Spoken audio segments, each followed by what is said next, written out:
All set, Gene? One moment. Okay.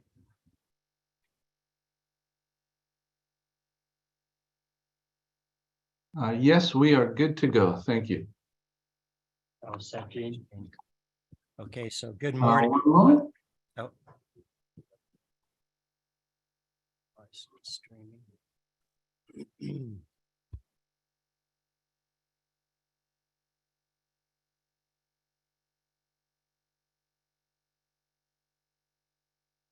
We have all the participants here. Join the meeting, and we are recording and streaming to YouTube. Thank you, Gene. Good morning. Welcome to the 583rd board meeting of the California Regional Water Quality Control Board, Central Valley Region. I'm Mark Bradford, the chair of the Central Valley Board, and I will introduce the other board members in just a minute. For people who want to watch or listen to the meeting online, the board's customary webcast is available. We are receiving presentations and public comments here at the meeting and online through a Zoom meeting platform. If you're here at the meeting and intend to present or comment, or think you might be interested in commenting, you should have filled out the speaker comment card, blue card. And if you're online and planning to comment, you should already be in the Zoom meeting room using the meeting ID and password provided by board staff. If you have not already received this information, you can email us now at agenda5@waterboards.ca.gov. That's agenda followed by the number 5 with no space at waterboards.ca.gov. Include speaker comment in the subject line so we can follow up with you.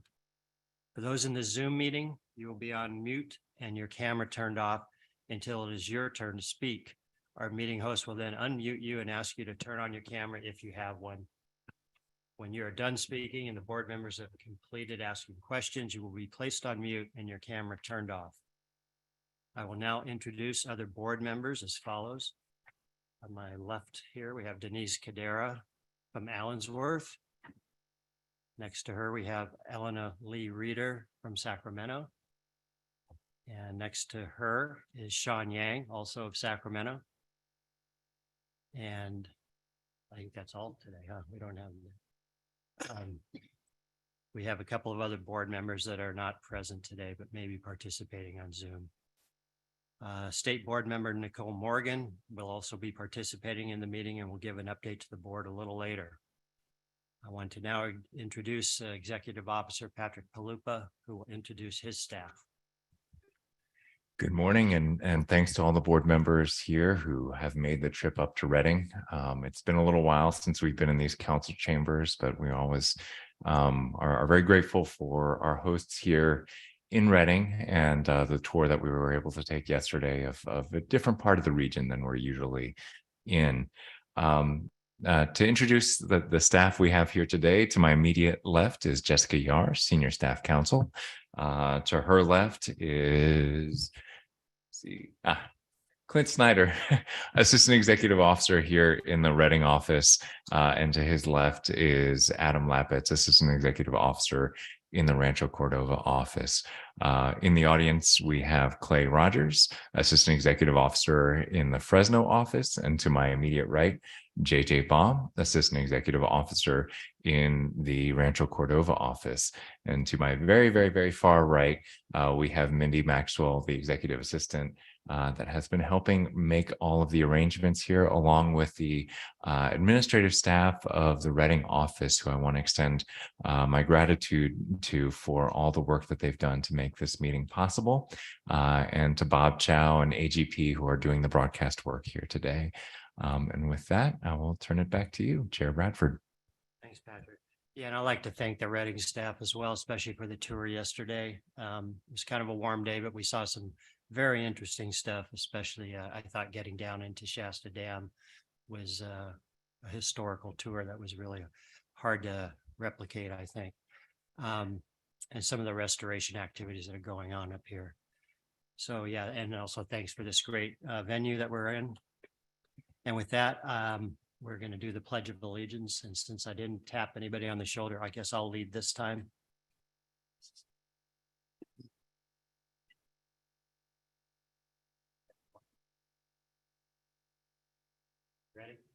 pledge allegiance to the flag of the United States of America. One nation. Indivisible, with liberty and justice for all.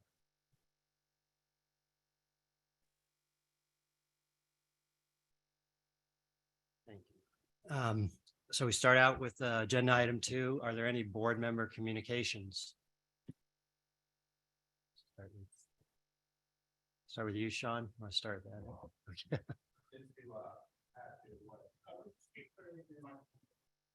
Sorry, completely forgot I need to turn it on. Just want to speak on to what Mark started mentioning about the historical tour yesterday at Chester Dam.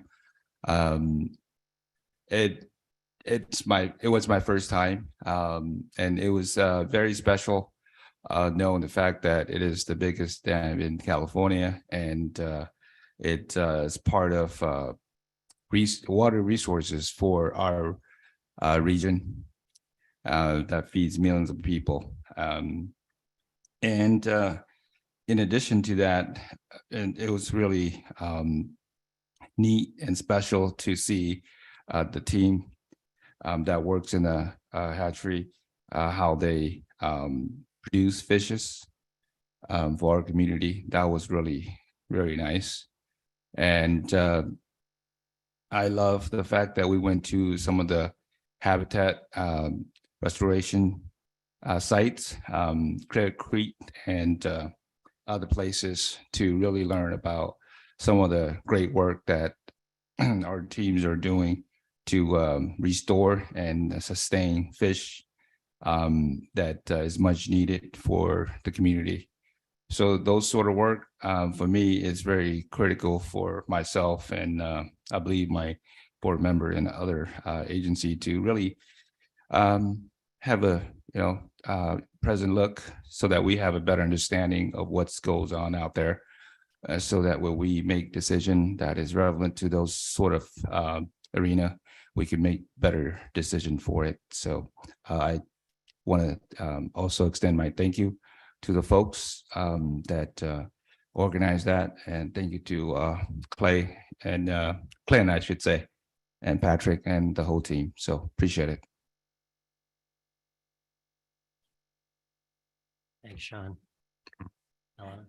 Hi, on September 13th, I attended the Dennis O'Connor California Water Seminar. If you don't know him, he was the Senate Chief Consultant on Natural Resources and Water Committee. And it was such a wonderful treat because he was retiring 2 days later. And, I'm a big believer in checking in with institutional knowledge. And the topics he covered included basic water development history, water rights, climate, hydrology, and other hot topics that are current today. And on September 2nd and on October 13th, I also participated in the Environmental Justice Consortium for EAP implementation. Thanks. Good morning, everyone.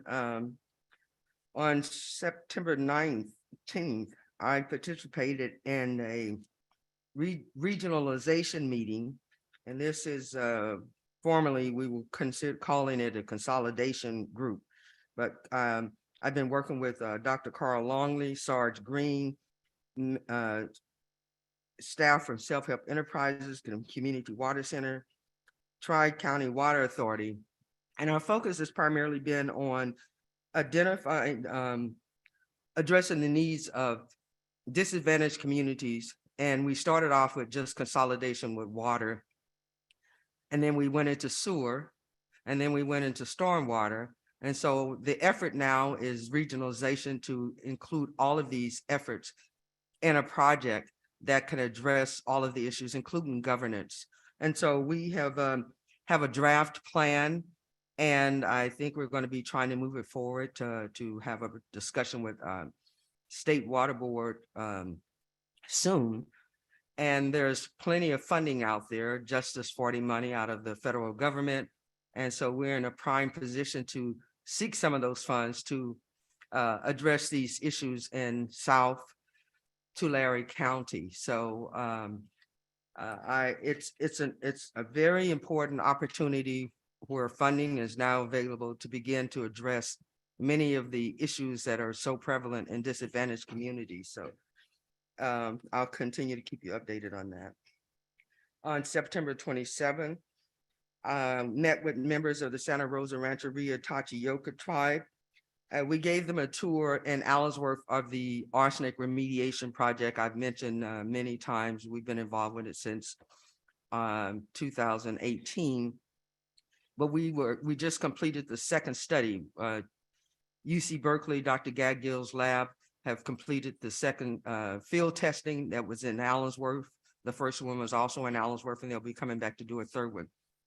But into doing the presentation to the Tachi tribe, they're very much interested in it because they have arsenic in their water. I think they mentioned that the casino that they have in Lemoore, it's significant, the concentration of arsenic is significantly high. So they are now wanting to meet with Dr. Gadgill and the whole team to see how they can begin to address arsenic. So Allensworth just happened to be in the right position to have working with UC Berkeley and have this program that's underway. And hopefully it will provide many benefits to communities of color and that are suffering or having high arsenic concentration in their water. Also, October 6th, I attended a community water center drinking water tool webinar. Here we were addressing drinking water and the threats to drinking water. October 9th, I attended the Latino Heritage Month celebration at Dos Rios in Modesto. River Partnership has been in that particular area. I always say the name of the lake wrong.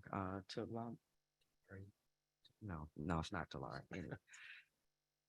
Anyway, it's going to be a state park for the Latino community that has a large population in Modesto. And they gave us a tour of a lot of the restoration activity they have going on out there to restore the wildlife and pulling up some of the seedlings so the bigger trees can continue to grow. And it was just fascinating to see the restoration activity that was going on out there, similar to what we were exposed to yesterday.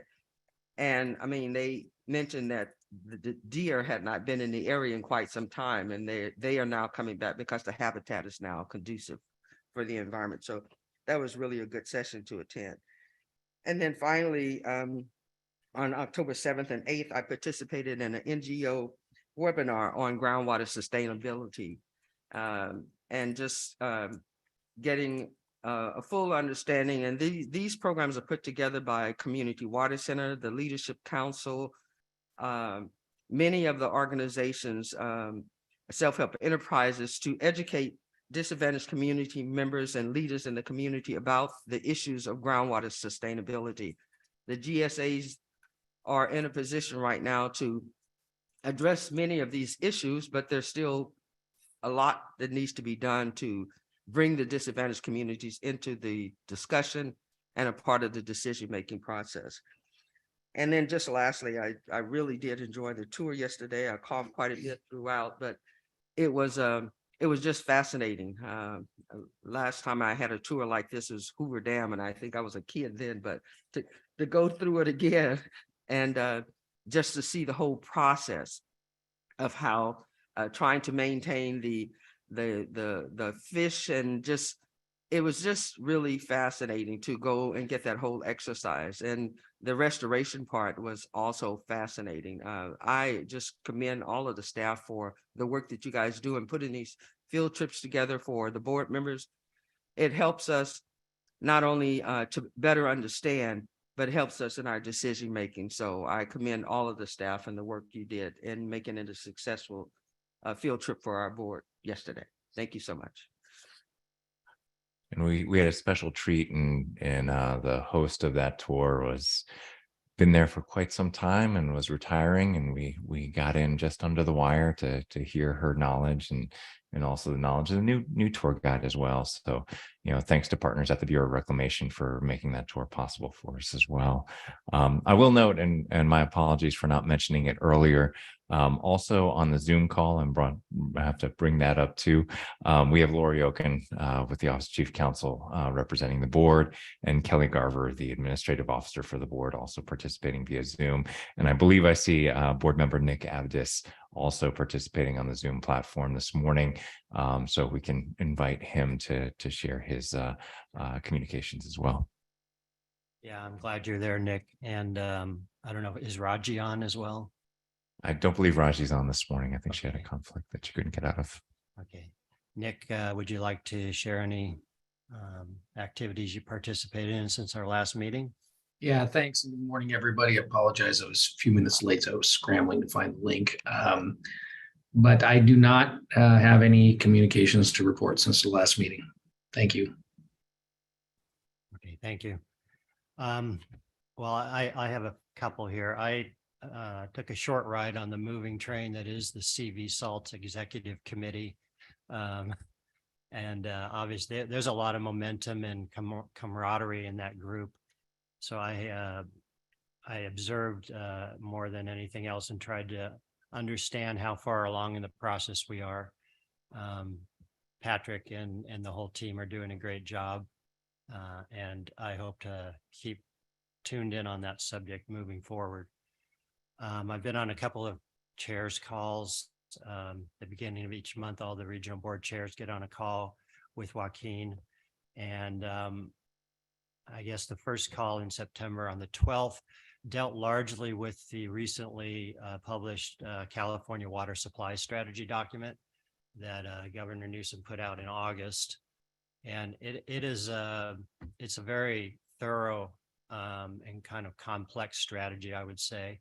I'd encourage you all to get a copy of it and read through it to understand where the state is planning to implement storage solutions, desalinization, curtailment activities, pipe or treatment to pipe distribution of water. And there's several others, but it's a very thorough and I think ambitious document, and definitely worth a read. And then there was a lot of discussion at all these meetings the last couple of months. Has been discussion about planning for the WQCC meeting that is taking place on October 27th and 28th in Sacramento. And mainly talking about agenda items for that. And it's going to revolve largely around that water supply strategy document. And then they also talked quite a bit about the current budget. I think across the state and regional boards, there's going to be an addition of 120 some odd positions. Patrick, I can't remember how many is going to trickle down to the Central Valley Board. Do you know? Not as many as we'd like, but I think a lot of it has to do with a lot of the positions do have to do with addressing critical drinking water needs and infrastructure needs that are part of federal and state packages to get the money out the door and make sure that there's appropriate accounting. And certainly for water quality issues and permitting and new legal requirements, we will get a small amount of staff, but a very, very small, unfortunately, amount of that overall package will be coming to us. Thank you. I guess the only other item I'd mention, and it wasn't anything I participated in, but I reviewed the recently published racial equity resolution that the Central Valley Board has been working on. It follows the state board's resolution that was, I don't know, put out a few months ago. And it's, again, very comprehensive. Every program that the Central Valley Board is working on have established goals for racial equity, and metrics and tools are being developed that will follow those goals. And I think it goes along with a lot of the hard work that Denise has done on behalf of the board in her community and beyond her community. So I think it's an important step forward, and it's going to be a kind of an ongoing foundation of the work that the Central Valley Board is doing. And then finally, I think specifically, I wanted to call out George Lowe, who Patrick mentioned, put together most of the tour that we participated in yesterday. And again, it was amazing to get inside that dam and to have that great tour by an experienced tour guide. She had a lot of anecdotes about being there for a long time. And of course, interacting with the Fish and Wildlife Service and the Bureau. I know there's a lot of preparation and planning that goes into a tour like that, and we appreciate it. And we had a great lunch too. Thank you. So I think that's it for the board. Is Nicole Morgan available to give us an update from the state board? Good morning, Chair Bradford and members of the board. I'm happy to join you virtually this morning and to provide a liaison report. Just to add a little regarding this year's Water Quality Coordinating Committee meeting, the meeting will be held, as Chair Bradford stated, on October 27th and 28th. And this year's meeting will be a hybrid meeting. So there will be the opportunity to meet both in person and virtually. At our October 3rd board meeting, the state board celebrated the 10th anniversary of the first human right to water policy in the nation, alongside Cal EPA Secretary Yana Garcia and community representatives. So also at our October 3rd board meeting, the state board adopted the Clean Water State Revolving Fund and Tenant Use Plan and Drinking Water State Revolving Fund and Tenant Use Plan. Anticipated grants awarded through California's Clean Water SRF program may be $468 million over 5 years and $355 million over 5 years for California's Drinking Water SRF program. Also, in addition, at our October 3rd board meeting, we adopted this year's fund expenditure plan for the Safe and Affordable Drinking Water Fund. Staff will hold the third Safer Affordability Workshop on November 1st. On September 16th, staff released a water quality control policy for siting, design, operation, and maintenance of on-site wastewater treatment systems, also known as the OTS policy, for public comment. The deadline for written comments will be November 1st. We will hold a hearing on October 18th to receive oral public comments. The statewide, so changing subjects to hydrology and urban conservation, the statewide water use dropped in August by 10.5% relative to August 2020, with 4% cumulative savings from July 2020 to August 2020, from July 2021 to August 2022 relative to 2020. Sorry, that's a lot of years in there. So the cumulative savings for the Sacramento River region was 12.4%, and for the San Joaquin River was 7.1%. Our next update will be next week at our October 18th board meeting. Next week on October 19th, we will consider adoption of a proposed resolution to establish water loss performance standards for urban retail water suppliers. And also on the 19th, next Wednesday, we will hold a public workshop in order to receive public comments on the draft racial equity action plan. That's the state board's racial equity plan.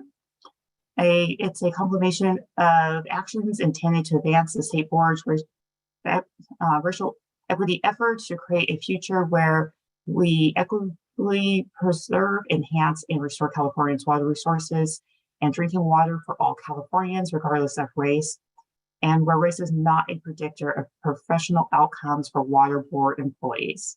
So the deadline for submitting comments is 5 p.m. on October 24th. So that concludes my liaison report for this board meeting. If there are any questions, I'm happy to answer them. Thank you, Nicole. No questions, but we missed you out on the tour yesterday. I am so sad I couldn't Hey. join you guys. It sounds Hey. just absolutely amazing. They made us exercise and all of that. I mean, they're gonna have to work on planning things there for the people that are over 50. But it was a great tour, and glad to see you today. Thank you. Yeah, we missed you at the dinner, Denise. We were just sitting there. It would have been fine. Okay, moving on to agenda item 4, the public forum. Mindy, has anyone submitted a request to speak? Yes, Chair Bradford, we have Cedric Twite representing the Sierra Pacific Industries who wishes to comment.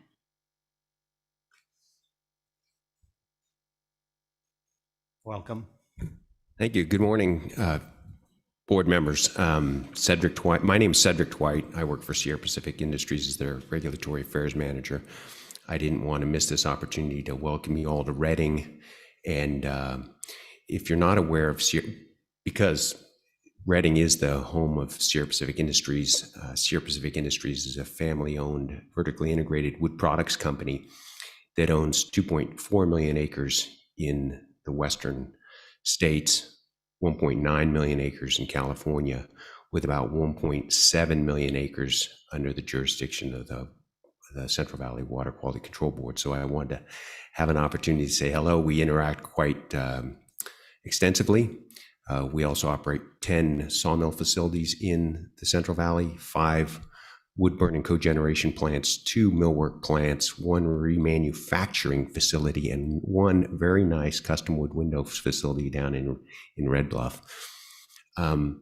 So what we've been up to recently on the forestry side has been very little green tree salvaging and just extensive fire restoration work. We've been operating under the new WDR since 2018. When that came into play, we weren't sure how it was going to perform. There were some extra requirements that were things that we would have to implement, different reporting periods and things like that. But that went into effect about halfway through the Bagley fire, which we're operating on. And this year, we completed our last notice of termination on the Bagley fire. So lots of interaction with the board staff over a long period of time on that. And of course, we'll be continuing to monitor that as we move away from those active operations as part of our Sustainable Forestry Initiative Force Certification Program. After the Bagley, of course, we had the Carr Delta HERS, and that was a big effort. Again, the WDR performed pretty well there, different kind of mix of issues. Then we had the Hog Fire, the Claremont Fire, the Bear Fire, Caldor Fire, and then the Dixie Fire. And now this year we have the Mosquito Fire to deal with. So really we've had a really full plate on trying to restore thousands and thousands of acres of burned forest land, but we're getting after it. We've gotten really good at it, sadly enough, but really trying to keep those watersheds forested and producing some of the very important timber and non-timber resources that we depend on. So in summary, I'd just like to say that the WDR permit process and our interaction with your staff has been going well, and appreciate the hard work of the Central Valley staff. And I think that the waste discharge requirements permit process is working well. And quite frankly, I think I'm going to point to it when the North Coast Regional Board moves from their waiver to a WDR, because I think it's a good model that gets good results and is also very practical. So thank you very much, and thanks for continuing to come to Reading.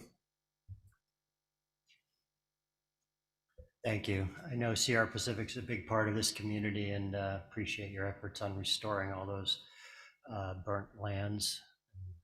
Important habitat, obviously, as well as a resource for you guys. So thank you for that. Are there any other speakers? Anybody in the room? No. Okay, thanks. Moving on to agenda item 5 is the executive officer's report. Prior to each meeting, the executive officer works with the executive assistant and the board's program managers to compile a report on the status of the board's programs, its staffing, and many different initiatives the board is working on.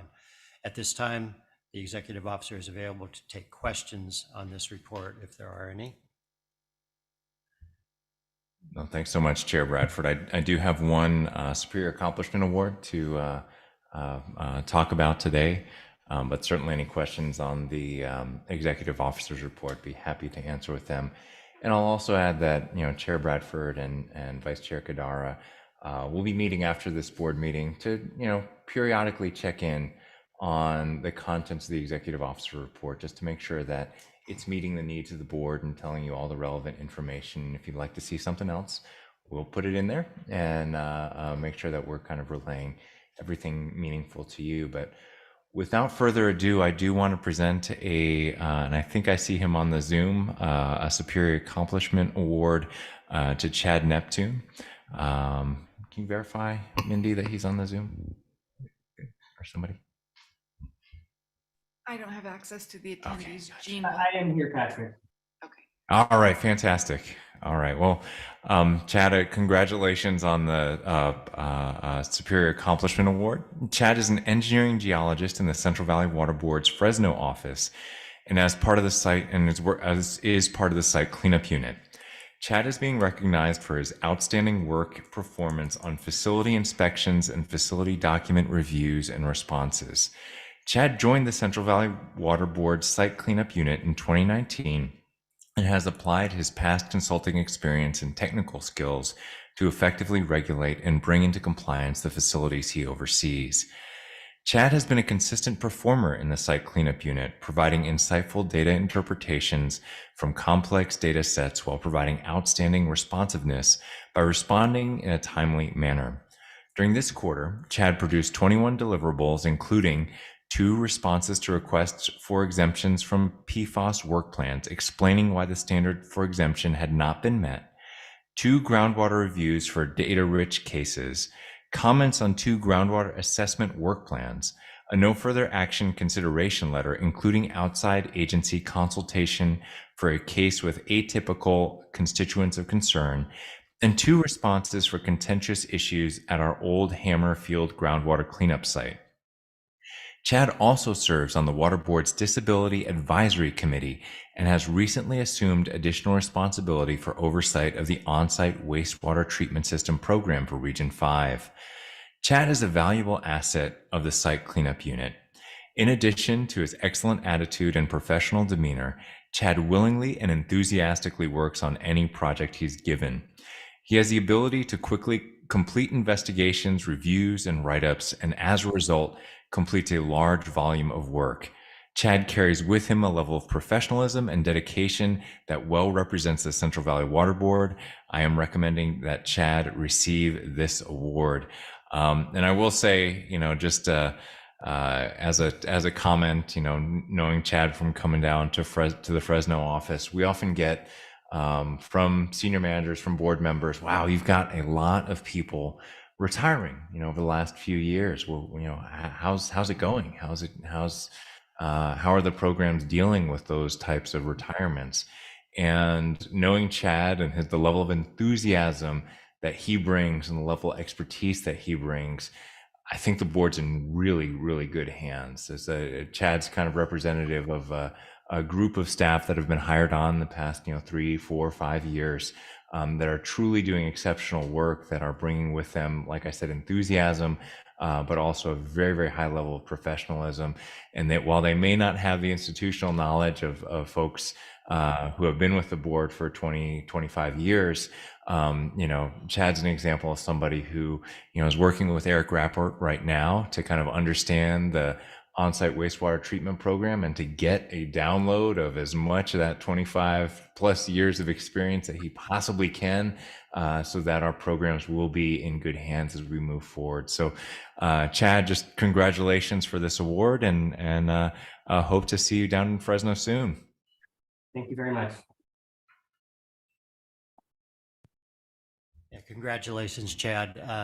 It's kind of brings back some memories. The company I used to work for did a lot of work on Old Hammer Field on behalf of the National Guard Bureau. So next time I'm in Fresno, I'll have to catch up on that one. So congratulations and thanks. Thanks.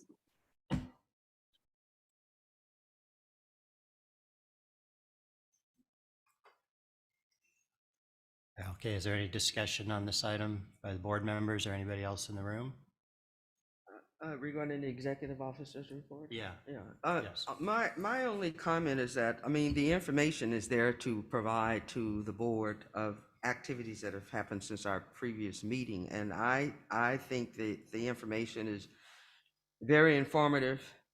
It lets us know everything that the board has been doing, you know, all of the projects that you're working on, enforcement and you know, CV salts, all of the issues, they're there in the report. So we're getting the information, and I certainly appreciate not just the work that all of you do, but the reporting of the information to us so we have a better understanding of what's happening within the meetings, and that you guys keep us informed. You know, we're going to talk about it later, but we'll see what recommendations we come up with. But I think what's put together is very succinct and providing information to the board that we need to know of the operations that's happening. Absolutely. Well, I appreciate that feedback. And I think we're just, you know, in the spirit of continual improvement, always trying to check in, make sure that it's being relayed in a format that's accessible to the board members, sure, but also to the public, you know, to understand what we have going on. And before we close out this item, I would like to note, you know, what Chair Bradford mentioned is the Regional Racial Equity Resolution is out for public comment. It represents a huge amount of work from all the program managers, plus a racial equity team that we assembled at the regional board.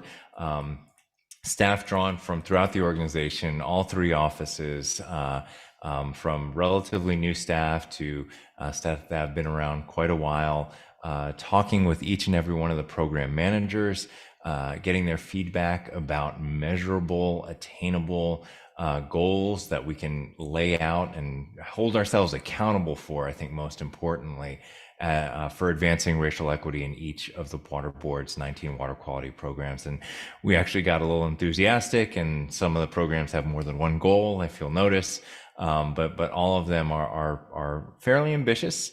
They're kind of in line with where we've been going for quite some time, but I think they increase the level of accountability, to be sure, and increase the level of outreach that we're going to be holding ourselves to as we work forward with new programs and new priorities. So I did want to note that we will be accepting any and all public comments through November 7th.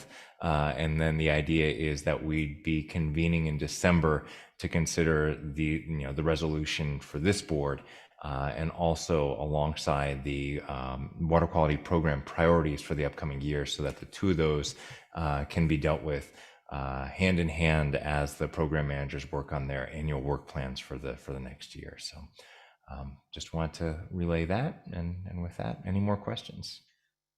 I'd just like to comment that the fact that the state passed a resolution, I think it was November 21. That's correct. And that our regional board has done a draft of a resolution.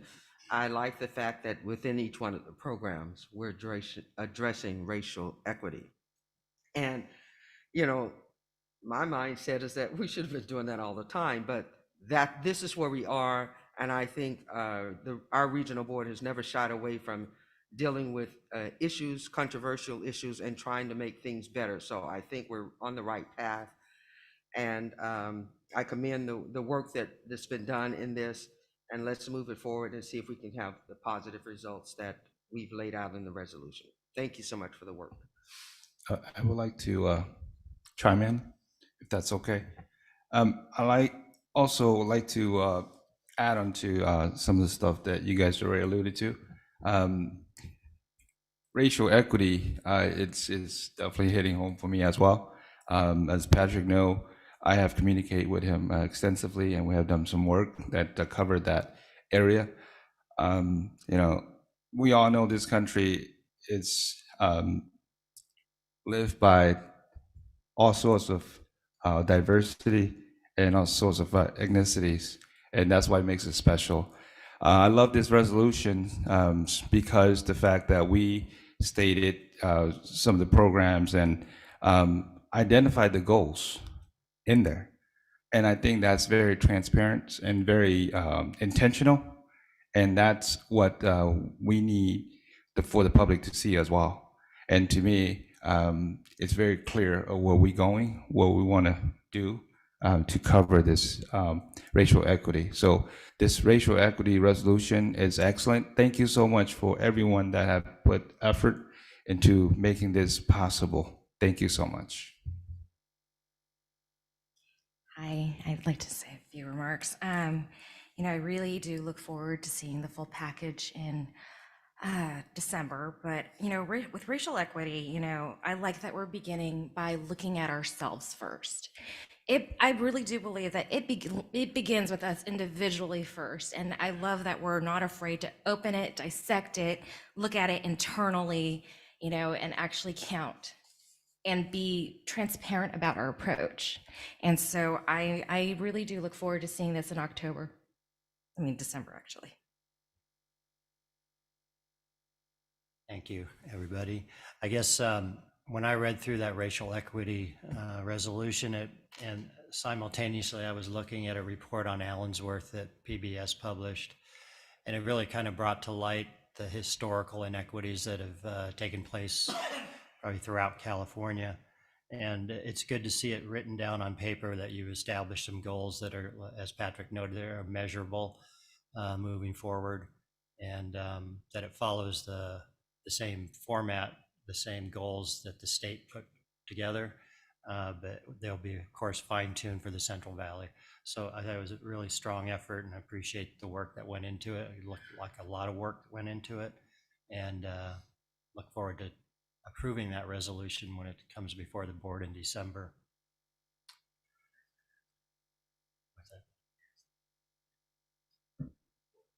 Oh, yeah. Nick, do you have any comments on that subject? I do not. I'll look forward to the resolution in our December meeting. Okay, thank you. So if there's no further discussion on the executive officer report, we can move forward to agenda item 6, which is consideration of the minutes from the previous board meeting on August 11th. Are there any edits or corrections to the August meeting minutes? And if not, I ask for a motion and a second to approve. I'll move to approve the minutes from August 2022. Okay, Elena motioned and Denise seconded. So we do a roll call vote. Mindy? Board Member Yang, Aye. Board Member Aptis, Aye. Board Member Lee Reader, Aye. Vice Chair Kadara. Yes. And Chair Bradford. Yes. The minutes are approved. So agenda item 7 is our uncontested calendar. This is the time and place for a public hearing to consider uncontested items 11 through 14 on our agenda. We will also be considering item 10 under its own separate vote. Mindy, has anyone submitted a request to comment on item 10 or any of the uncontested items? I do have a number of requests, but they do not wish to speak. They said they will raise their hand. So if there's anybody out there that wishes to speak. And just to note, raise and lower hand if you're participating via cell phone. I think there might be 1 or 2 people. Is *9. So we'll give it just a couple of seconds to see if anybody raises their hand. If not, we'll proceed with the vote or the motion on the uncontested calendar.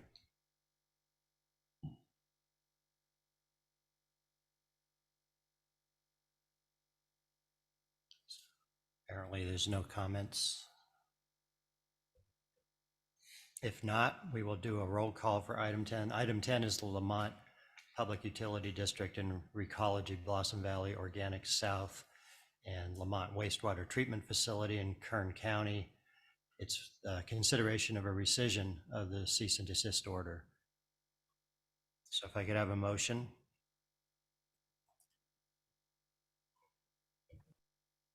So moved.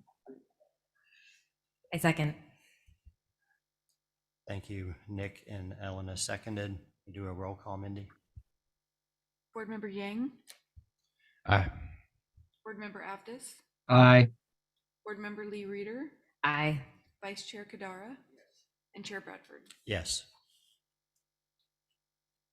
Then we also need a motion and a second for uncontested calendars, items 11 through 14. I won't read through all those, but they're uncontested. Okay, I'll make a motion to approve of the uncontested calendar items 11 through 14. Second. Thank you. Denise motioned and Nick seconded.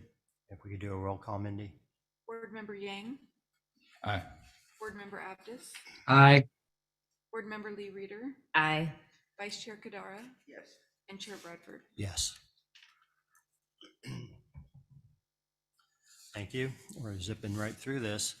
Agenda item 8, I believe all the board members have interacted with Mindy to approve these dates, but just to double check, the proposed board meeting dates for 2023 are the 23rd and 24th of February, April 27th and 28th in Bakersfield, where I think we're going to get a field tour of some oil fields down there, site tour.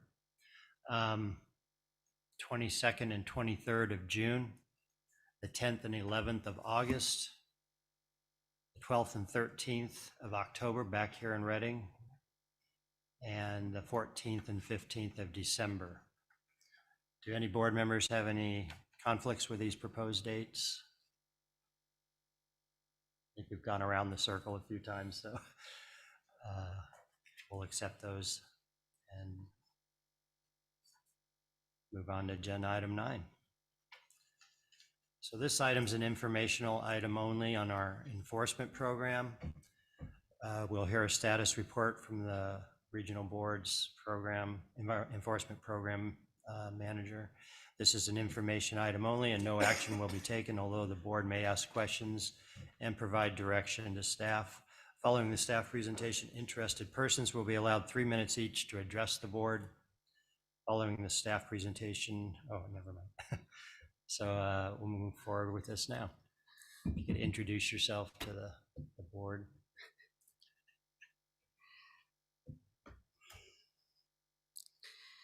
Good morning, Chair Bradford and members of the board. My name is Carrie Holmes, and I'm here to provide you with an annual update on the Central Valley Water Board Compliance and Enforcement Program.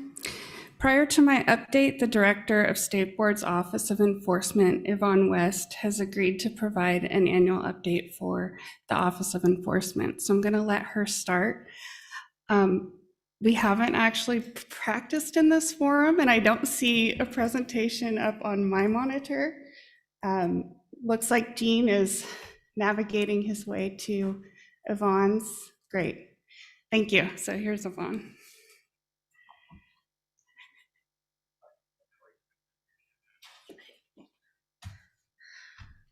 Good morning, Chair Bradford, members of the board. Yvonne West, Director of the Office of Enforcement from the State Water Board. Thank you for having me here today. I really appreciate the opportunity to speak with you, as well as a special thanks to all of Region 5 staff who helped to make the field tour happen yesterday. It was a pleasure to be included in that. I really enjoyed seeing some more Region 5 and the restoration projects in particular were very interesting. So again, thanks for allowing me to join you in that. I really appreciated it. So I'm going to just jump in here with an overview of the Office of Enforcement and our water quality enforcement policy, which applies to all of the actions that the regional boards bring before you, regional board enforcement staff bring before you, as well as a quick overview of statewide enforcement goals. And of course, please feel free to jump in with any questions that you have along the way or at the end of the presentation. Just here to answer questions that you may have. Can I move the slides forward from here, or do you guys have to do that? Okay. All right, next slide, please. So this is actually a picture of our building. The Office of Enforcement is located at 801 K Street. So we're kind of in the same vicinity as the Cal EPA building, but kind of across Cesar Chavez Park. This nice, dark, intimidating looking building that we lovingly refer to as the Darth Vader building. But the Office of Enforcement was formed as its own office in 2006 in the State Water Board. It was started out as a fairly small office It's multidisciplinary, meaning we include both attorneys, staff, and technical staff in our office. And we're set up with the goal of professionalizing enforcement and providing a separation of functions between enforcement counsel and staff and the Office of Chief Counsel and other enforcement staff. We have since 2006 been working very closely with the regions and the state board programs to establish strong enforcement programs. There's just been the forming of our office was an open recognition of the importance that enforcement plays in all of our regulatory programs. We've acknowledged that we ask our regulated community to do a lot. Sometimes it's time consuming and expensive to comply and ensure that we protect our water quality and our water supply. And if there are no consequences for those who choose not to comply, then it's really not fair for that regulated community. Provides an economic benefit and it provides an advantage. And we really want to make sure that that's not the case, and that there's incentive to comply. Most of our regulatory programs really rely on voluntary compliance and reporting. And it's important that there's consequences when those actions aren't taken. Our office mission statement, we're actually going to embark on reviewing and looking at this mission statement as an office, just because it's time to do that again. But generally speaking, we're there to help promote enforcement of the water rights and water quality laws, ensure that violations are properly investigated, documented, and enforced against in accordance with the Water Board's policies, to promote compliance, deter future violations, and protect water quality and water supply and availability for the benefit of present and future generations. Next slide, please. So the regional boards are probably most familiar with our legal offices because our counsel appear before you when we bring formal enforcement actions before the regional boards. At the Office of Enforcement, we have two chief counsels, David Boyers and Mayumi Okamoto. These assistant chief counsels have two separate units that provide assistance for the Water Board's enforcement programs. If you can go to the next slide. Our state board legal unit, which again is headed up by Mayumi Okamoto, handles legal support for a number of programs, including water rights, cannabis, which is interesting. It started as a state board program. We keep it within our state board unit program because there is such a strong coordination role that the Office of Enforcement plays in that program, and we'll talk about that a little later. But ultimately, as you know, that is a regional board program as well. And the regional board here at Region 5 has always played an important role in that program. Drinking water and fraud, waste, and then two units within our office, what I'll talk about briefly, our fraud, waste, and abuse prevention unit and our UST underground storage tank unit. Again, I'll address those under our technical units in a bit. The attorneys in the state board legal unit provide enforcement support for these programs. It's approximately 8 staff counsels in our office now for that program. Turning to the next slide, we have the regional board legal unit, and this is the unit that your enforcement staff interface with more frequently. It's headed up by David Boyers as our assistant chief counsel, and they provide legal support for the regional board's water quality programs. Next slide, please. Oh, wait, I'll stick on this slide for a second. Something about the legal units that you should know is that we have dedicated attorney liaisons that are assigned to each regional board. For Region 5, we have Julie Macedo and Naomi Rubin, which I believe are actually watching the feed here today. And we also have Heather Jidkoff, who is in the state board unit, but she's your cannabis program liaison. So these 3 liaison attorneys are available for general support, things like enforcement case prioritization discussions with your staff, enforcement trainings for your staff, and they can also advise on investigations when they're very initial stages before a case actually gets referred to our office. They're a resource for legal questions and planning and strategizing. They meet with the water quality liaisons, Julie and Naomi, meet with your enforcement staff and with Carrie on a periodic basis to triage cases and to discuss what your regional board priorities are when it comes to enforcement. Legal staff also provide, as you know, support for prosecutions, formal enforcement prosecutions in the form of ACLs, cleanup and abatement orders, cease and desist orders, time schedule orders, or investigative orders like 13267 requests for information, or even subpoenas when appropriate.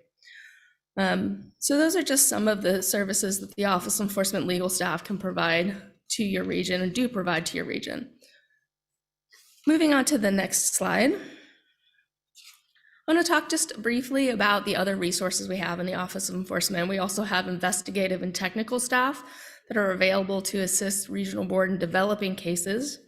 Under our new section manager, Brian Elder, we have the Special Investigations Unit, the Fraud, Waste, and Abuse Prevention Unit, and the Underground Storage Tank Unit.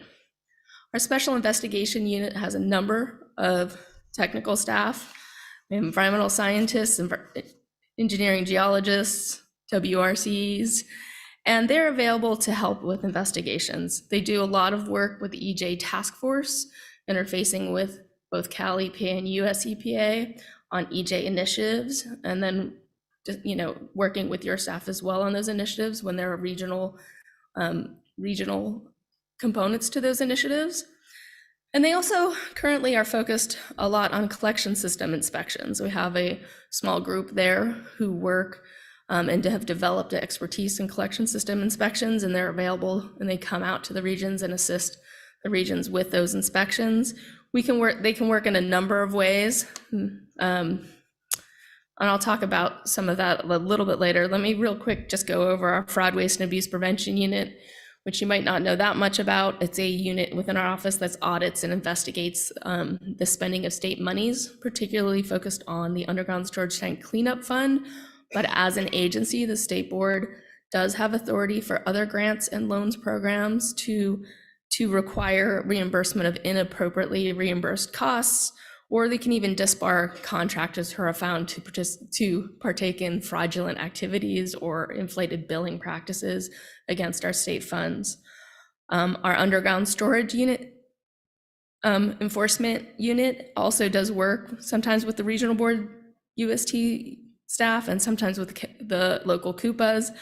We have a number of initiatives running currently through our underground storage tank focused on significant recalcitrant violators in EJ communities, as well as looking at the removal of improperly abandoned tanks across the state.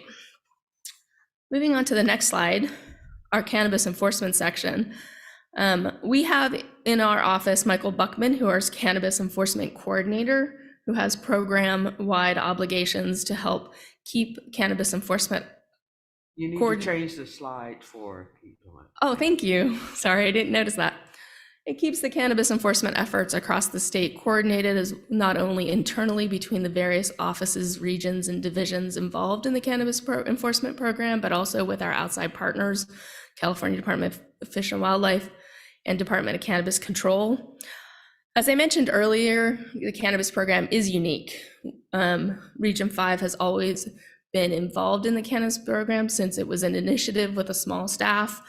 Your staff have always been very active in our enforcement efforts in this program.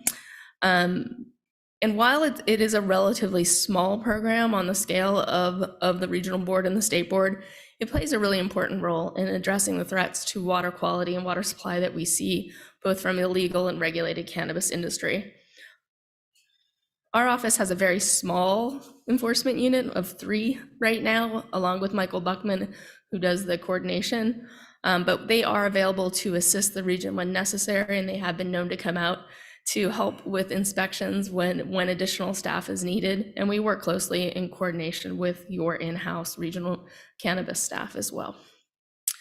Just generally moving on to the next slide, just a general overview of all the technical assistance type work that we provide. Again, we have a variety of disciplines within our office. It's important for us as an office to have that independent technical view from our staff in-house to look at. We can either run independent investigations as an office, which we sometimes do, or we simply come in and support an already started regional board investigation, and we assist in your program staff in bringing enforcement through to a final action in front of this board.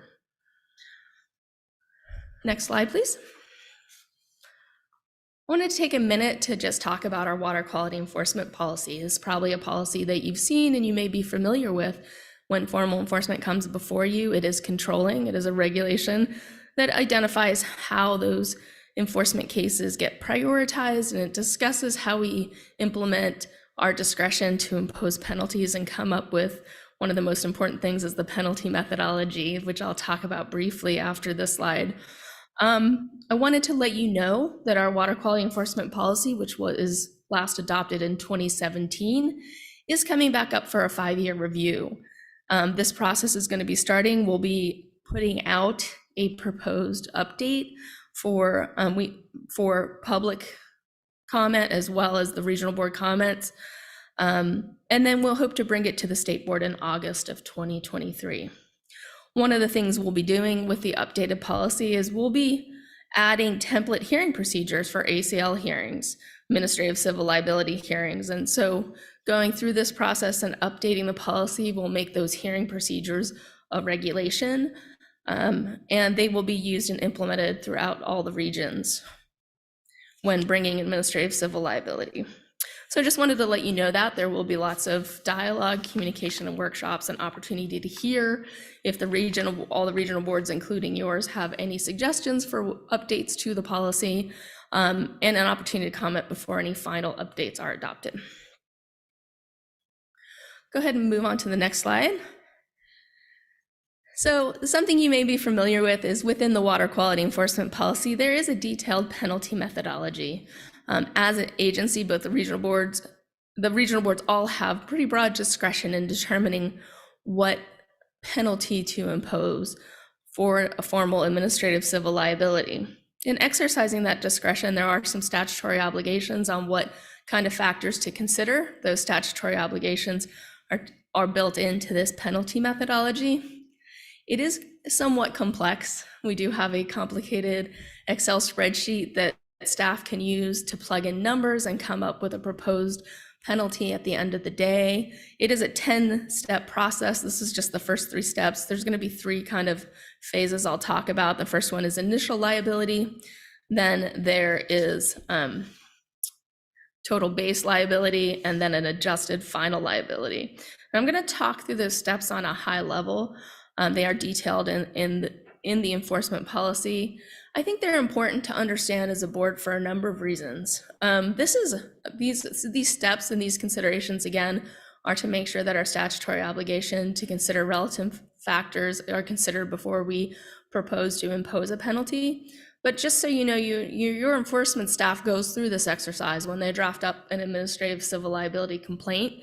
And they usually go through this exercise before they even engage in conversations with the discharger about violations. And it comes into play in our settlement discussions as well, because we will use this methodology to develop a range of proposed penalties.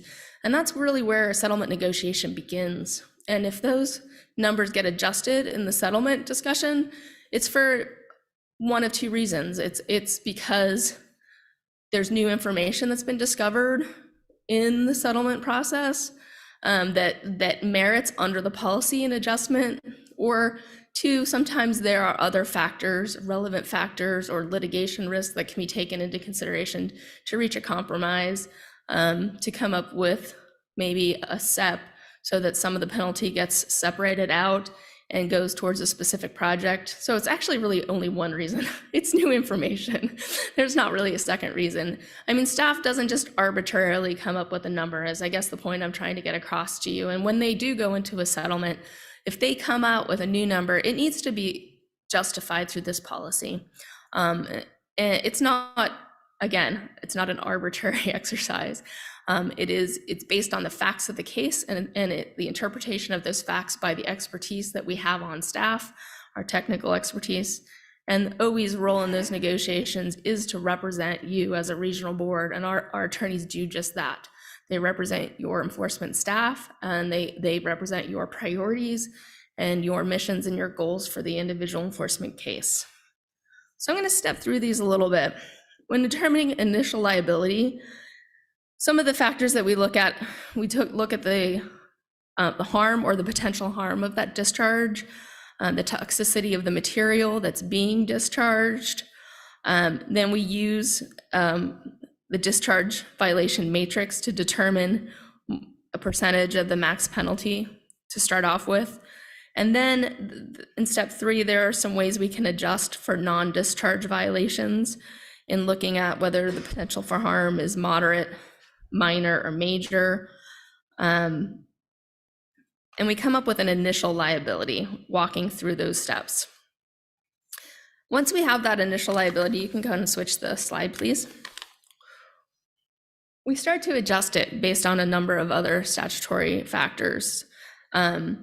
We look at culpability and conduct of the discharger in step 4 and come up with a multiplier. We also look at history of violation. And when we talk about history of violation, we're talking about violations that have been demonstrated and prosecuted, that have been proven.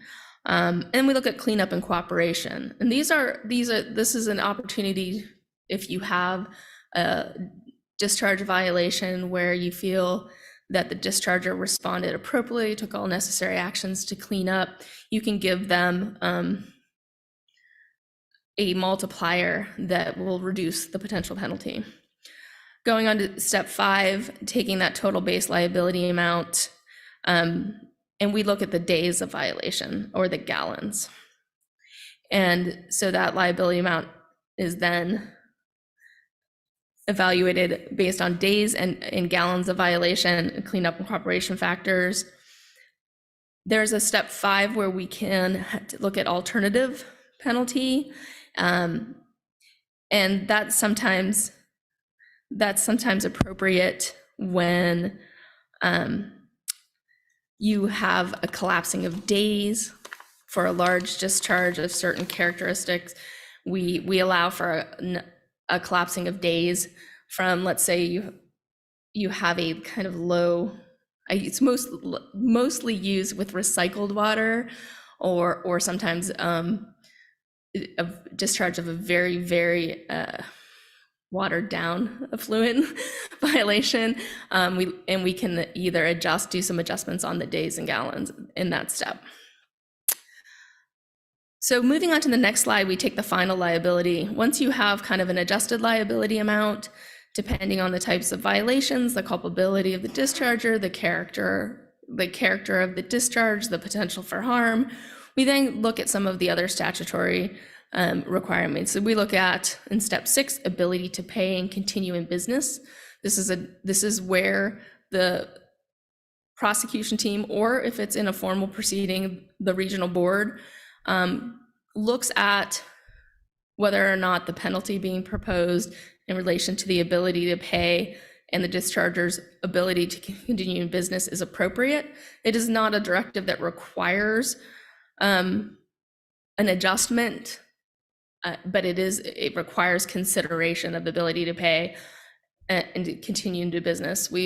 I always tell regional boards, they have the discretion to go forward even if they determine it's going to put someone out of business if the violation is egregious enough, but they have to consider it. Often, as in an enforcement posture with a enforcement team, if the discharger raises an inability to pay claim, we ask for additional information. We ask for further backup to justify why they feel they have an inability to pay.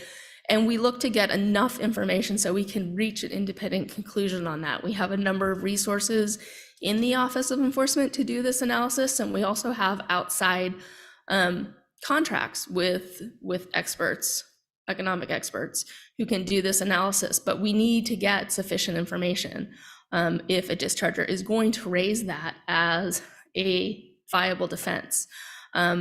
Sometimes we'll get in a situation where they would just want to assert it. It's a general assertion, but they don't want to provide sufficient information or any information. Maybe there's a sensitivity to providing tax returns or other information that would allow us to reach that conclusion independently or to objectively analyze that. If we can't get that information, we as a prosecution team don't feel justified in adjusting a penalty without substantiation. As a prosecution team, when we come before you, we're asked to substantiate and provide evidence to support all of our claims. We feel that it is fair to require a discharger to do the same. So we will look at that information if it's provided, and this is one of those circumstances I mentioned before. If we have information that demonstrates an inability to pay, In a settlement negotiation, 99.8% of the time, your enforcement staff will make an adjustment to adjust for that. If they don't feel comfortable doing that, they'll bring it to you to make that determination. But generally speaking, when we receive sufficient information that adequately demonstrates an inability to pay, we will adjust that proposed liability, taking that factor into consideration. Step 7 is economic benefit. A little bit different analysis, but similar in the sense that we're trying to understand what was the benefit of non-compliance? Was there an economic benefit to this discharger as compared to maybe someone else in the same industry who did do what we expected, who did comply with our requirements? What was that economic benefit? And as a matter of policy under the water quality enforcement policy, we should recapture that benefit and 10% when possible to deter future violators from making that type of decision on a business basis, as a matter of doing business basis. The thinking of the logic behind that policy is simply this: if it's going to cost you the same thing or less if you get caught, then why would you comply in the first place? And that's really where we bring that economic benefit into play. We have, again, resources in our office. We have training we've provided to enforcement staff, and we're available to provide to your enforcement staff going forward on how you determine economic benefit. And it is a little bit of a complex analysis. We do look at like what were the costs, what should have been done to comply. So sometimes we have to define what that is. And then we look at what the cost of that would have been. If it's avoided cost, it's a different analysis than if it's just a delayed cost. Because if they're going to do it anyways, what we do is we basically take into account, well, how much money did they save in the time that they didn't have to do it? And that's like the cost of money almost. It's what it comes down to. But we do it on that level. We look at that level of detail because we really do want to deter future behavior for future violations. And it is a good indicator and a good way to do that. So we'll look at that economic benefit and we'll make sure that the penalty we're proposing captures that economic benefit plus 10%. And again, another place where we would accept evidence or information that, contrary to our analysis, if the discharger came forward in a settlement discussion and wanted to demonstrate that our assumptions were wrong. Other factors as justice may require is a little bit of a catch-all step, and we make adjustments here for other factors as justice may require. When we identify facts that aren't otherwise accounted for, inculpability or other of those factors, then we can make adjustments for it here and articulate why we made those adjustments. That's really a key, is being able to articulate exactly what we adjusted and why we did it. Again, just being transparent about the proposed penalty. We would be transparent with the discharger for why we adjusted it. This is maybe where we could take into account something that the discharger raises that isn't otherwise captured in the policy. Having trouble thinking off the top of my head of a good example right now. Sometimes we use it very rarely if there's a high litigation risk and a high cost to pursue. Maybe in a settlement context, we could adjust here to account for that, to reach a mutually agreeable settlement that we feel is justified under the policy and reflects our goals with the policy and our goals for enforcement generally. Step 8 is we simply look at the minimum and maximum statutory liability amounts and make sure we're in that range. It's just a check to make sure we're within our authorities, basically. If there are any minimums that apply, to make sure we've met them, and then make sure that we're, of course, not proposing something above what we could statutorily otherwise impose. And then that brings you to your final liability amount. And again, this is an exercise we go through as a prosecution team before we start a settlement discussion, so we have a sense of what we'd be willing to take to hearing. And then when we come to hearing, this is what we bring to you in a hearing. We bring you this analysis, we bring you the evidence that supports all these steps and tells you how we reached this conclusion on how we applied these steps to get where we are and why we're proposing the amount that we are proposing. I'm pausing because that was a lot of information. Yeah, it is a lot of information, and you need a break right about now. But yeah, I would just come in. I mean, we've sat through many of the enforcement, the ACLs before, and following this process, it's what needs to happen to bring discharges into compliance, and as you've said, through this, just to verify all the information that is accurate and correct, and that you do give the discharger the benefit of the doubt to provide their information, rather their ability to pay, the purpose for the violations, if they can justify any of those. But I think the process that's laid out here, the methodology, is where we need to be to make sure that we have discharges in compliance and protecting our water quality. So.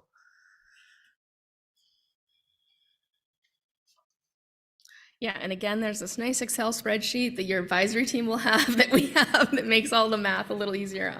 That's just my attorney perspective, is I like to have that math taken care of really easily in front of me. All right, if there are any other questions, I'm going to turn back to just some general enforcement goals and some statewide enforcement goals that we have, priorities that we have right now. So if you can go to the next slide.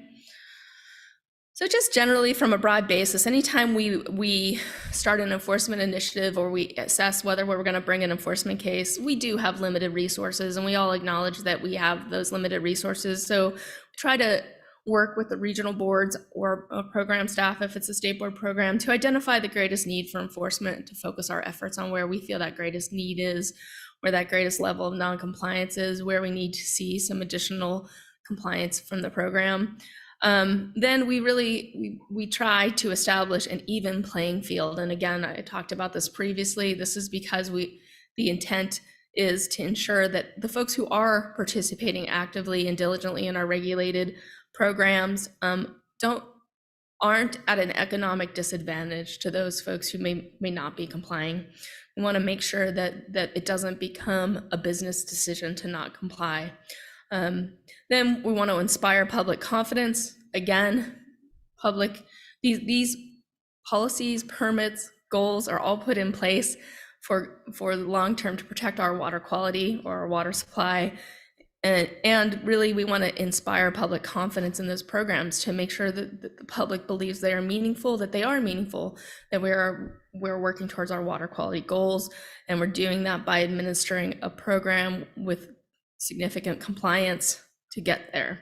And as always, we want to deter harmful conduct. We're, as enforcement staff, driven by the same passion for water quality as program staff. We really want to make sure that our limited resources are taking meaningful and effective actions to improve our water quality. And moving on to the next slide, the state board has some enforcement priorities that have been identified in coordination with Cal EPA. These are really broad, general statements of enforcement priorities that can be applied to any program, and they can be tailored to your region's priorities. And they're just kind of general statements based, compliance rate. It's a goal that we see a significant increase in the compliance rate of our core enforcement programs, with a focus on our most vulnerable communities. And some of the tools we use to provide that focus is through Cal EnviroScreen or other relevant databases. So this is just an ask to, when you do determine where you're going to focus your enforcement resources, that you have an eye towards what are those communities that historically have not gotten the same level of resources from us as an agency, and where should we be focusing those to improve the compliance rates in those communities. Then we've identified collaboration as a priority, and this is increased enforcement activities conducted in collaboration with federal, state, local agencies, tribes, district attorneys, and private attorneys to maximize effectiveness of enforcement resources. And really what I see this as is a call to be as efficient and effective as possible, to utilize and leverage other folks' authorities and resources to make sure that we're putting our limited resources where there's a vacuum, where they're needed, where somebody else isn't already addressing the conduct. We don't want to duplicate. We want to coordinate, make sure our needs and our requirements are met if they're bringing a case. And similarly, if we're bringing a case, we want to make sure that none of the directives that we're issuing conflict with any of our other regulatory partners or local agencies and what their goals are. Performance, identify enforcement goals and track enforcement performance measures that drive meaningful enforcement and that focus program on programs with low compliance rates. This is something that Region 5 does an excellent job of: strategic planning, identifying annual goals, making sure that staff meet those goals. And really, this is just a call to make sure that those goals are focused in an area where we do have low compliance in order to bring that compliance level up, and in those communities that I mentioned previously that need our attention. And then communication. Cal EPA put out a communications memo on what kind of communications we should be having in enforcement. Really what this is they really want to promote our enforcement actions. Every action that we take can sometimes be resource and labor intensive. We want to raise awareness of that through media or public platforms, social media, other ways, and be creative. Look at trades magazines. However, just to let the community, the regulated community, know what we're doing, make them aware of our actions so that we get the most deterrent value out of those actions. When we do bring someone before you in a formal enforcement action because of some egregious behavior otherwise, we want to make sure the community is aware of that so that they understand and it has the maximum deterrent effect possible. Yeah, I like that idea, Yvonne, because it's being proactive. Mm-hmm. It's being proactive, and it's helping people to understand as they're going about doing their business that these are the things, if you step across that line, like giving them a heads up that they can actually try to themselves to do the right thing, and it helps educate the community of where they need to go if they see these violations occurring, that they also know they have some protection. So that's good information there. And that was really all I had as far as state board priorities and what I intended to cover. And open to any questions you may have.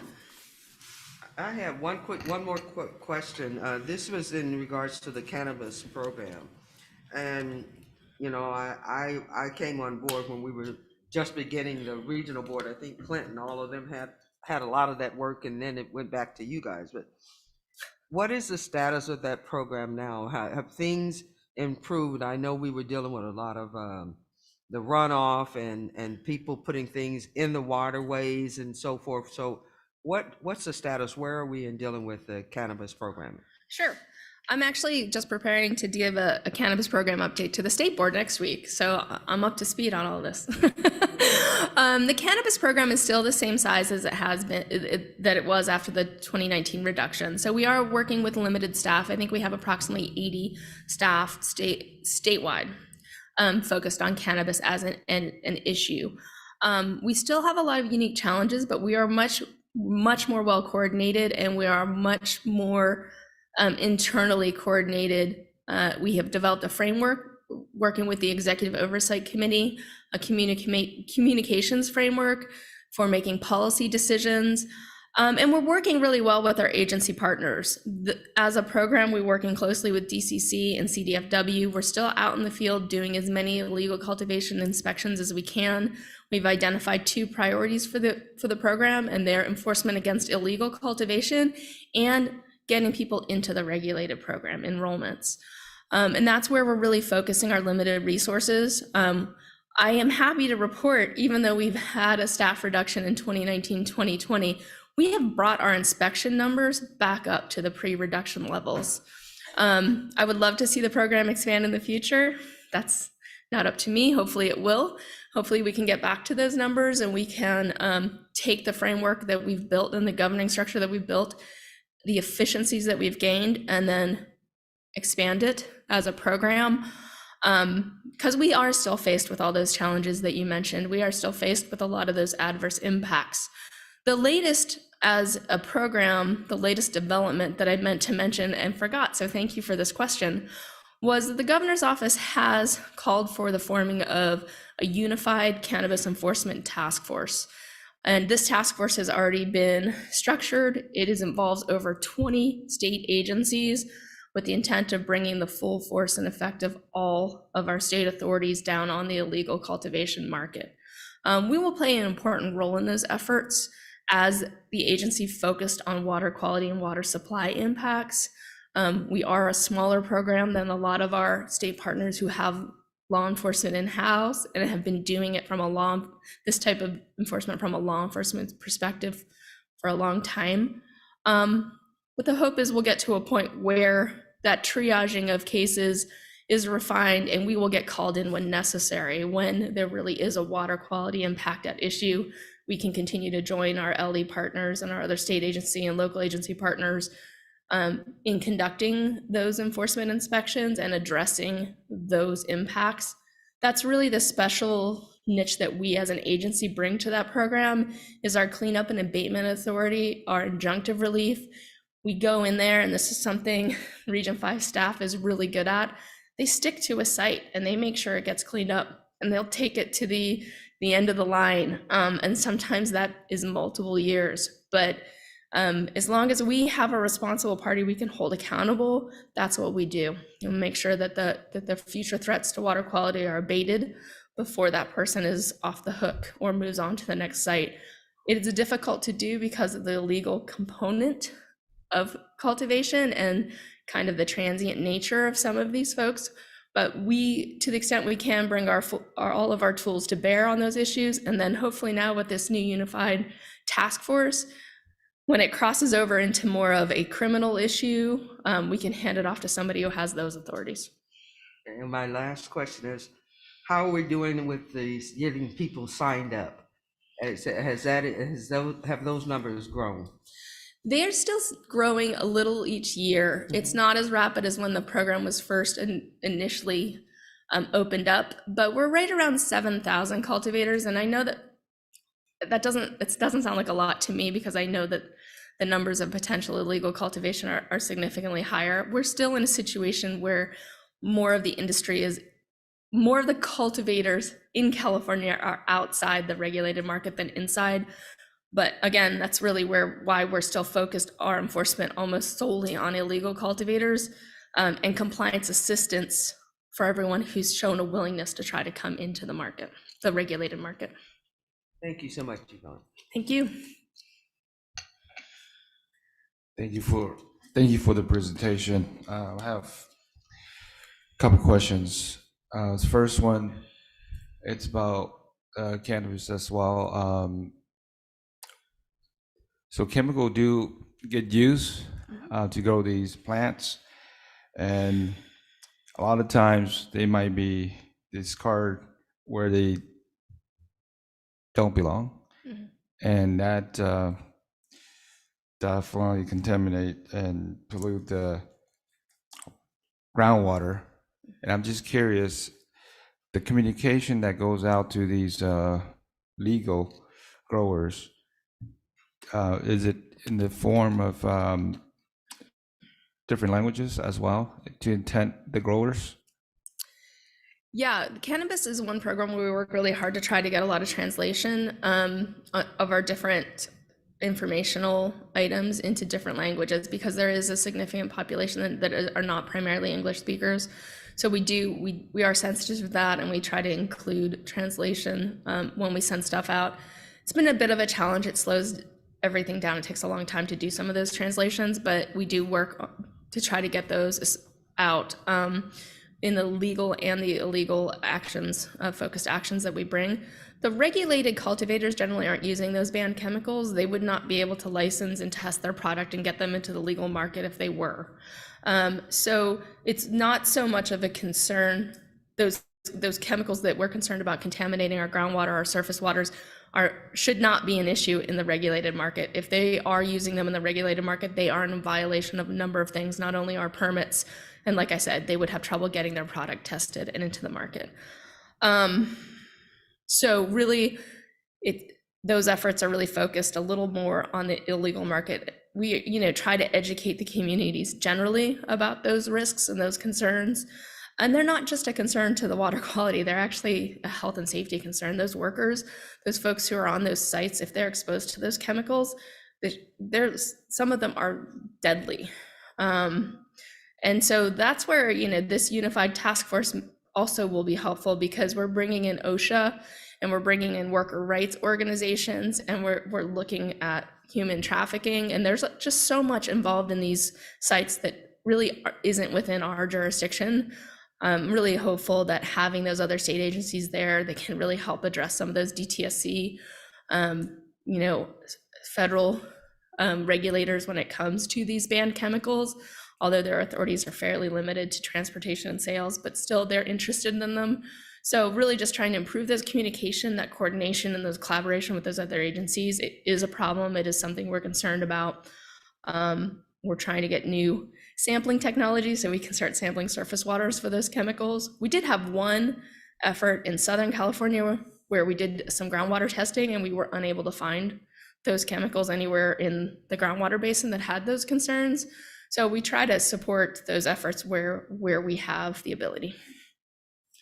Yeah, those are great points. To follow up that question, I'm just curious if we have any data that shows the number of cases in the past, and if we are reducing those cases, or is those cases going up as far as violations? We definitely are going up as far as the number of enforcement cases we're bringing. As far as general compliance, what folks are seeing out in the field, there's no lack of targets. There's no lack of potential enforcement. I mean, we do go on some sites where there aren't water issues, and we try to pre-vet sites as much as possible using aerial imagery and other technologies to make sure that our limited staff resources are focused where there is a threat to water quality or a potential water rights violation. So I cannot say that there's been any decrease in the sheer number of potential violations out there. Yeah, and I'll add, just to kind of address a couple of the questions. You'll note in the racial equity resolution for our cannabis program, I think we certainly deal with the frustration that many of the counties in the Central Valley still are outright prohibiting cannabis cultivation, which is their choice to do so. But there's a lot of water quality harms occurring due to the illegal cannabis cultivation in those counties. So our cannabis unit is proposing to kind of translate some of the modules that we use for training cannabis growers to essentially at least get some harm reduction out there, frankly, so that folks who are growing in counties where it is illegal to grow, where we cannot issue permits, at least know some best practices to mitigate some of the harm. That's not to say they won't get a visit from the enforcement teams. They won't get a visit from multidisciplinary enforcement units working with local law enforcement. It is still a high priority law enforcement issue for many of those counties. So it does get quite complex. But like Yvonne said, I think the main focus of our enforcement actions are to try and herd those growers that are eligible for being in the program, but have refused to be in the program into the program, herding them in. So it's a complex matter, but absolutely the language barrier is quite important to address within the program. And unfortunately, I mean, we've seen the articles in the LA Times, I think all of us have, about the continued explosion of the cannabis cultivation industry in California, primarily illegal cannabis cultivation. And, the ugly kind of effects that it has is when you have a illegal market that vastly outpaces the legal market, it creates a downward price pressure on the growers, and you have growers that are trying to do the right thing with this particular commodity that are essentially losing all their money because there's so much illegal cultivation for people who aren't paying the permit fees, who aren't doing the right thing to protect water quality, their worker health and safety, that you just the growers that are trying to comply just don't have the resources to do that. So it's a bit of a mess. It's a bit of a mess. I think our bottom line is we're doing the best we can, partnering with the Office of Enforcement to take enforcement against high priority water quality violations, and trying to do our best to essentially partner with the growers that are trying to do the right thing, get their permits lined up, and comply with all the complex laws that are implemented by the half a dozen different regulatory agencies that regulate cannabis in California. It's one of the toughest kind of water quality issues that we come across here.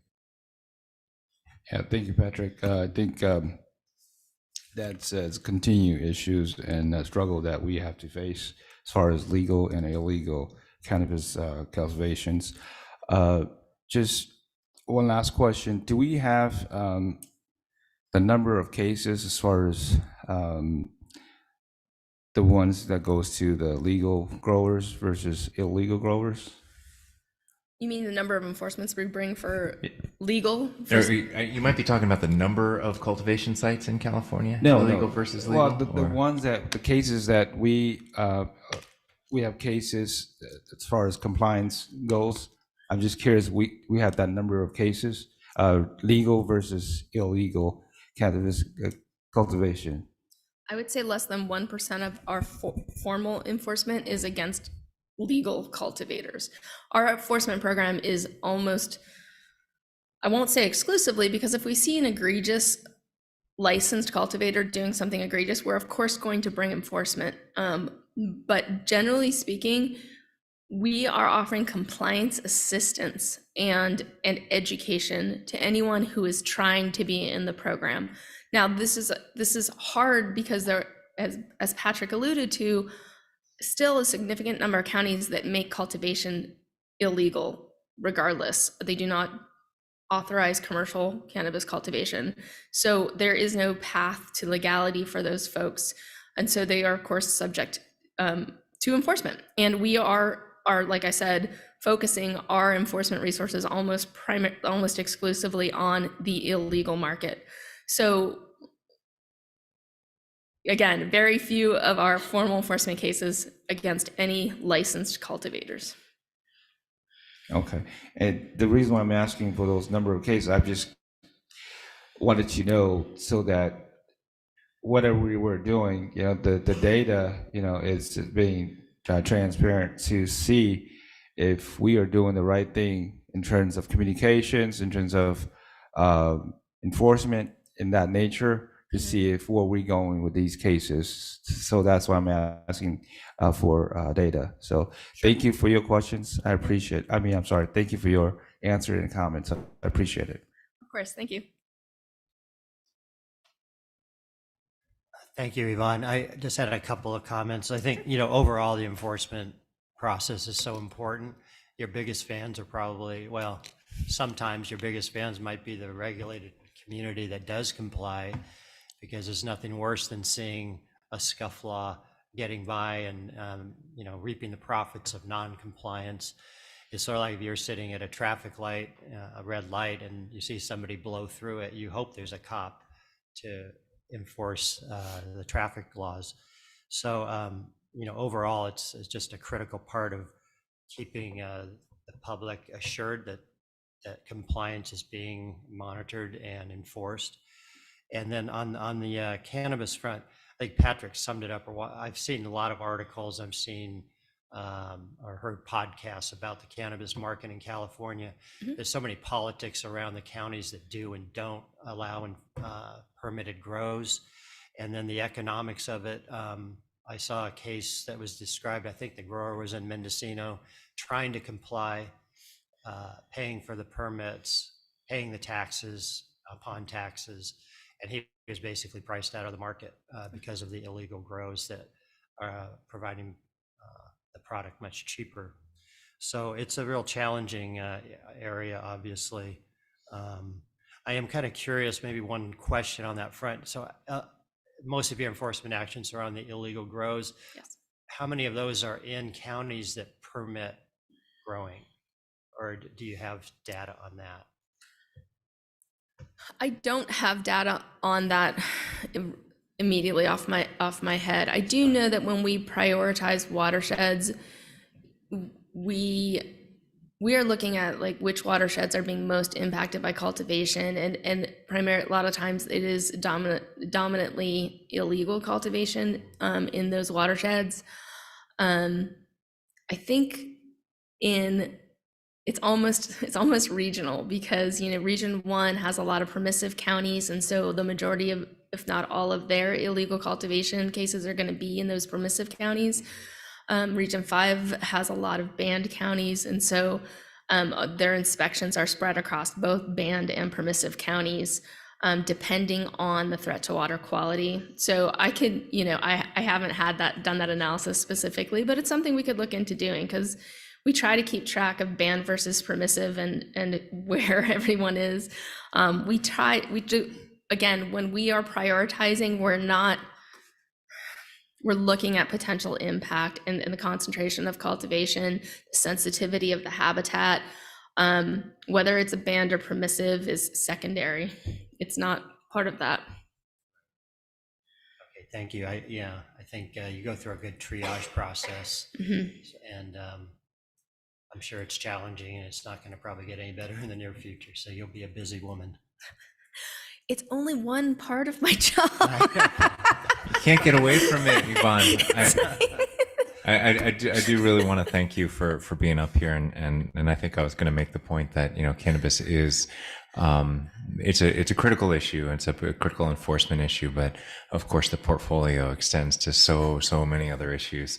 From NPDES permitted facilities to fraud and abuse to drinking water issues to which their Office of Enforcement is gradually reaching into issues involving water rights and compliance there. So it's a huge portfolio, but I can't get away from cannabis wherever you go. But I really, really appreciate you coming forward to talk to the board today. I appreciate you having me. Thank you very much. Yeah, thank you, Yvonne.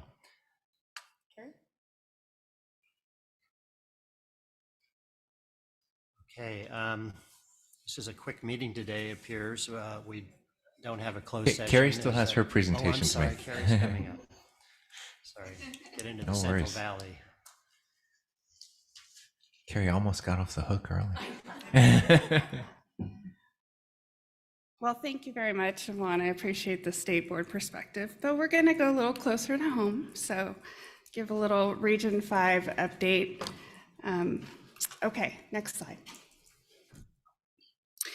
So this presentation is going to be geared towards some enforcement education, mostly for some of the new board members.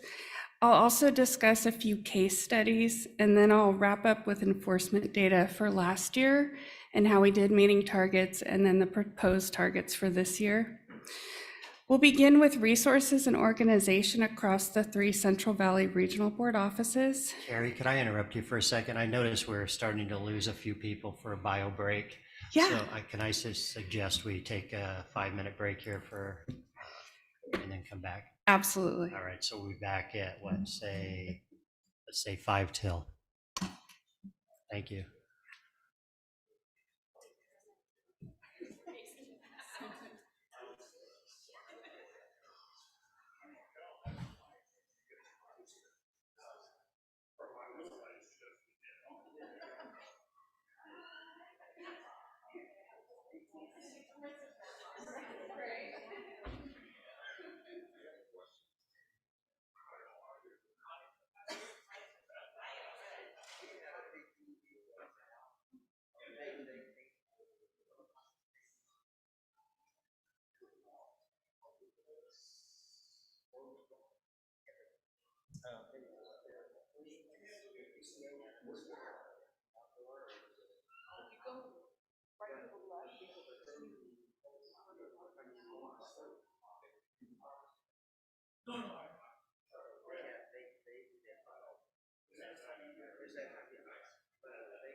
I know.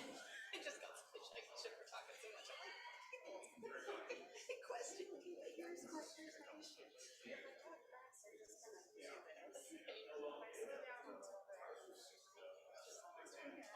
Don't worry about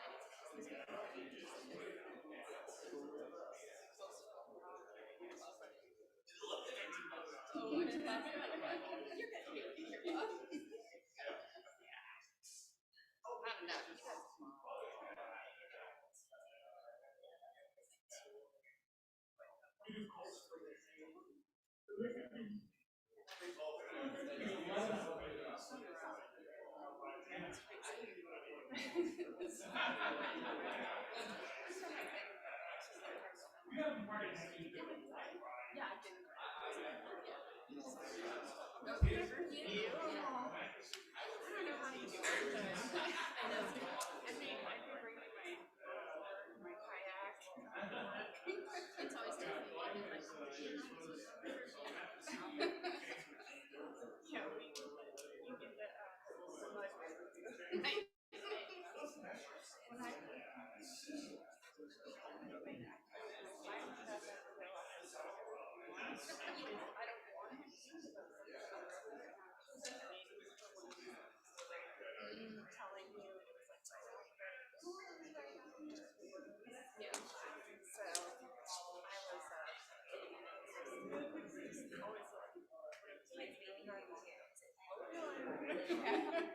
Not for 3 days. I don't like it. The windows are small. Like my ears. My office is the hottest office. Oh, that's what you're saying. I can't wait to read it. I'm like, for the issue, they middle of the office under a register. They are good. Let's try not to talk about this. Yeah. We might have been telling them. But what I did is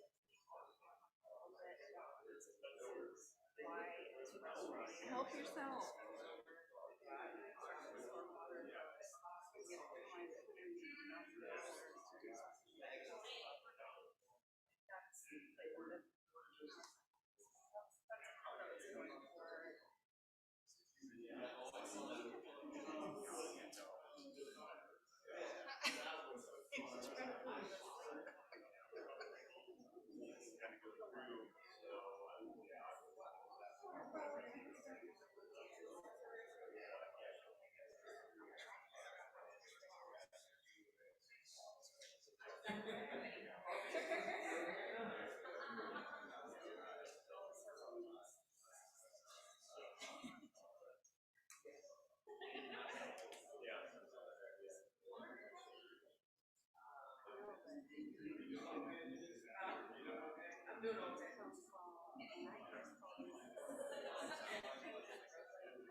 Okay, it looks like we've got most of the players back in the room. Carrie, I'm sorry for cutting you off before you even hardly got started. Look forward to your presentation. That's okay. I actually needed the break myself, so. All right, where was I? Well, here's where we're going. So let's just go ahead and go to the next slide.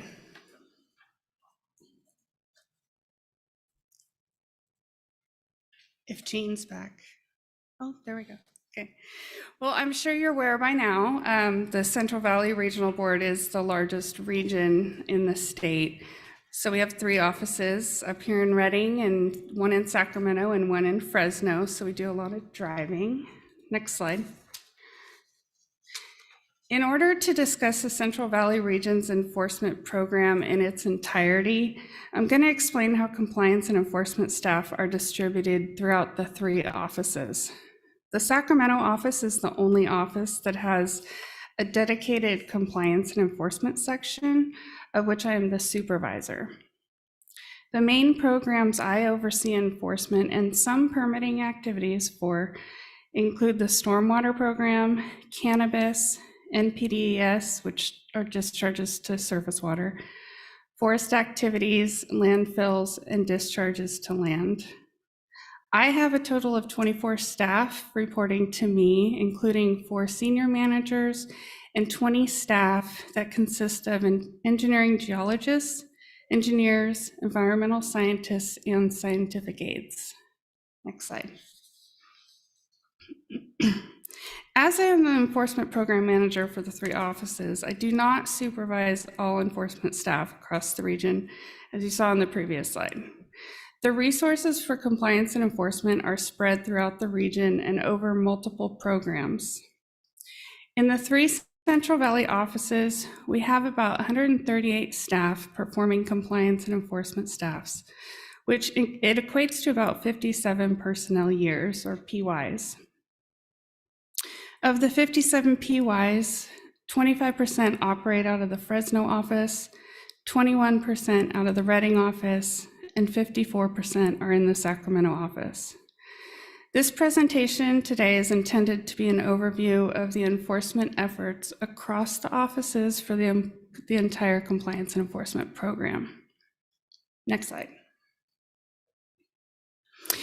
This table shows a list of the programs that have dedicated compliance and enforcement staff highlighted in the pink/purplish square on the left. The programs with dedicated compliance and enforcement staff include the NPDES, or National Pollutant Discharge Elimination Program, which regulates discharges to surface water, the Land Disposal, or Title 27 program, which primarily regulates landfills, and the Waste Discharge Requirements, or non-Chapter 15, which regulates waste disposal to land. The column on the right lists the programs where staff perform compliance and enforcement duties in addition to other duties such as permitting. Next slide. As I mentioned earlier, I do coordinate the enforcement across the programs and offices. I keep tabs on and track all enforcement, but I don't assist on all enforcement actions. As you saw in the previous slides, there are a number of programs that implement permitting and enforcement within their program without compliance and enforcement section assistance. They do, however, reach out when they're looking for advice with complicated enforcement cases and to keep me involved for region-wide consistency purposes. As part of this effort, I do gather data across all programs from multiple databases bi-monthly to prepare the compliance and enforcement section of the executive officer's report. Next slide. As part of the enforcement process, violations are usually identified by dischargers self-reporting in their monitoring reports required by their permits. Other common ways we identified enforcement cases is through complaints and staff inspections. I track recommended enforcement cases and prioritize them with the prosecution team and the Office of Enforcement. Prioritization occurs in line with the Central Valley Water Board's strategic plan and the compliance and enforcement program priorities, which are approved by this board on an annual basis. Significant violations with impacts to water quality and overwhelming evidence are also taken into consideration as we prioritize. As I mentioned, these activities happen in the other offices and programs I do not oversee. Therefore, I have recently developed a new tracking tool for all program managers to maintain and keep updated for reporting purposes. Next slide. As part of the new tracking spreadsheet, I've included a column to indicate the CalEnviroScreen percentile score. I think Yvonne mentioned CalEnviroScreen to you. I'll talk a little briefly here about what it is and how we're going to use it in the future. CalEnviroScreen is developed and maintained by the California Office of Hazardous Health Assessment. It helps board staff understand the role that race and ethnicity plays in the context of pollution burdens and vulnerabilities in communities we're considering taking enforcement action for water quality violations. That's what we try to examine with CalEnviroScreen, the intersection between the pollution burden impacting a community along with the characteristics of people living in those communities. Multiple pollution sources are disproportionately concentrated in low-income communities with high minority populations. Communities with certain socioeconomic factors have increased sensitivity to pollution. A combination of multiple pollutants and increased sensitivity in these communities can result in higher cumulative pollution impacts. The higher cumulative pollution impact scores will be used in the future to assist in our prioritization process. As you can see on the right, the community outlined is Allensworth, which is the highest percentile. The color indicates that it's in the range of 90% to 100%. The regional board will begin prioritizing enforcement in communities with percentiles that exceed 75%, which is a typical standard used by the state. Next slide. There are multiple tools that are used in our progressive enforcement process. We don't jump straight to an administrative liability or penalties when pursuing enforcement. These tools include informal and formal enforcement. I think Yvonne touched a little bit on these tools, but I'll just go through them quickly. The most common informal enforcement actions include staff enforcement letters and notices of violation.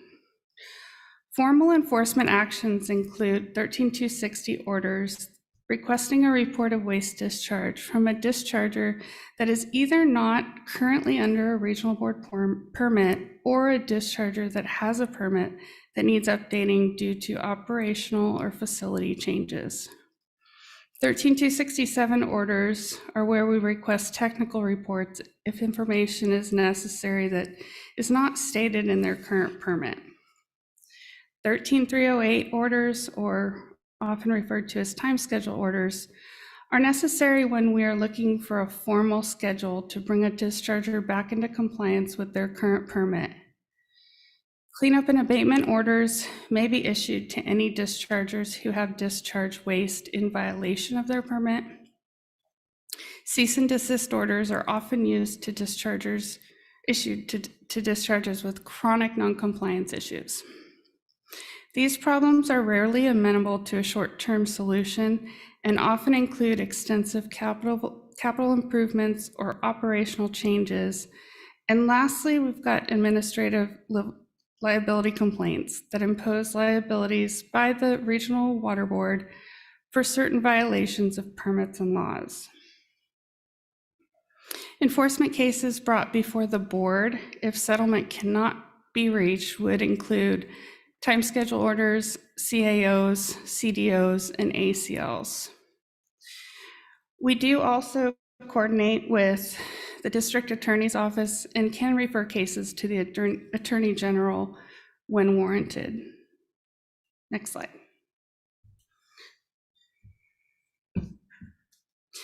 Administrative civil liabilities can be settled a number of ways. The discharger can pay the penalty and the matter will be resolved. In addition, alternatives to the assessment of civil liabilities, such as compliance projects, supplemental environmental projects, and enhanced compliance actions are available. But those projects require standards for the approval of such alternatives to ensure they provide the expected benefits to water quality. Water boards do not have discretion in assessing some penalties, such as mandatory minimum penalties, which I'll discuss in a few moments, and must initiate enforcement against all dischargers that accrue those violations. However, the California Water Code section provides an alternative to assessing mandatory penalties against a publicly owned treatment works that serves a small community. Under this alternative, the Regional Water Board may allow the discharger to spend an amount equivalent to the penalty towards a compliance project that is designated to correct those violations. In addition to a reduction of payment of the penalty, a settlement can result in the permanent suspension of a portion of the liability when the discharger voluntarily agrees to fund a supplemental environmental project. A supplemental environmental project we refer to as a SEP is an environmentally beneficial project that a discharger voluntarily agrees to undertake in settlement of the action and to offset a portion of the penalty. And lastly, ECA's enhanced compliance actions are projects that enable a discharger to make capital or operational improvements beyond those required by law and are separate from projects designed to merely bring a discharger back into compliance. Next slide.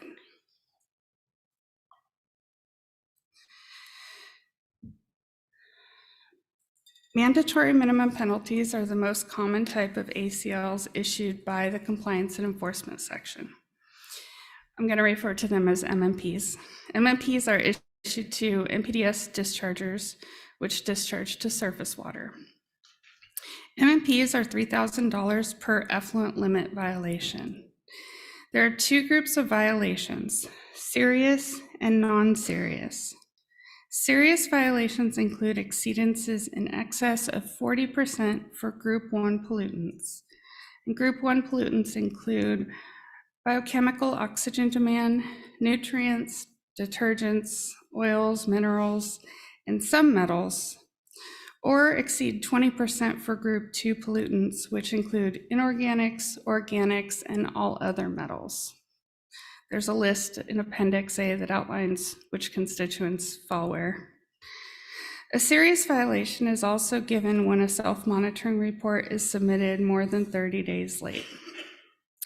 All other exceedances of effluent limits are considered, quote, non-serious violations, also considered chronic violations.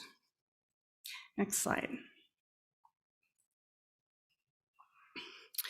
Now I'm going to take you through 3 cases where settlement occurred and ACL liabilities were imposed. The City of Tracy's wastewater treatment plant had 13 total coliform violations between January 2020 and March 2021. The picture on the right is of the city's chlorine contact basins, where chlorination effectively kills waterborne bacteria and viruses and continues to keep the water safe as it travels to surface water. These are 13 non-serious chronic violations, and they result in a $39,000 penalty. $12,000 was paid to the cleanup and abatement account, and $27,000 was suspended in lieu of completion of a supplemental environmental project. The project is titled Temporary Emergency Housing for Tracy's Unsheltered Water Use Facilities. The project is on track to be completed by May 2023, and in the next slide, I'll talk a little bit more about the project. Next slide. The City of Tracy's project is to provide enhanced shelter for the city's unsheltered population. The city's unsheltered community tends to reside at city parks, in stormwater detention basins, along the East Side Channel and the city's primary stormwater drainage channel. There are restrooms in some park locations, but those residing in the detention basins and the channels have no access to clean water or appropriate sanitary facilities. The project is going to be located on the eastern end of the city's wastewater treatment plant. The emergency housing facility will encourage the unsheltered community to relocate from the nearby basins and channels that are being negatively impacted by the trash, the human waste, and other contaminants.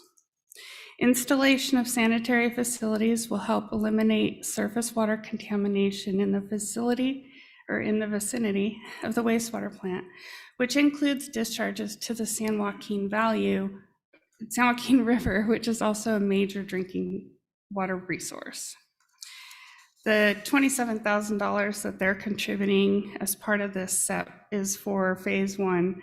Phase 1, as I understand, is actually a $1.7 million project. So it's a very small addition, but it's an addition.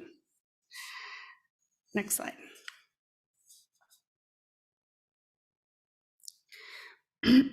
This is another common ACL type imposed to dischargers that have sanitary sewer system overflows, which I'll refer to as SSOs. The State Board Sanitary Sewer System General Order and Monitoring and Reporting Program regulate sanitary sewer systems. There are 3 types of spills. Category 1 are spills to surface waters. Category 2 are spills greater than 1,000 gallons that do not reach surface waters. And Category 3 basically are all other types of spills. I will note that these categories may be changing as the general order is set to be renewed by State Board in December. Next slide.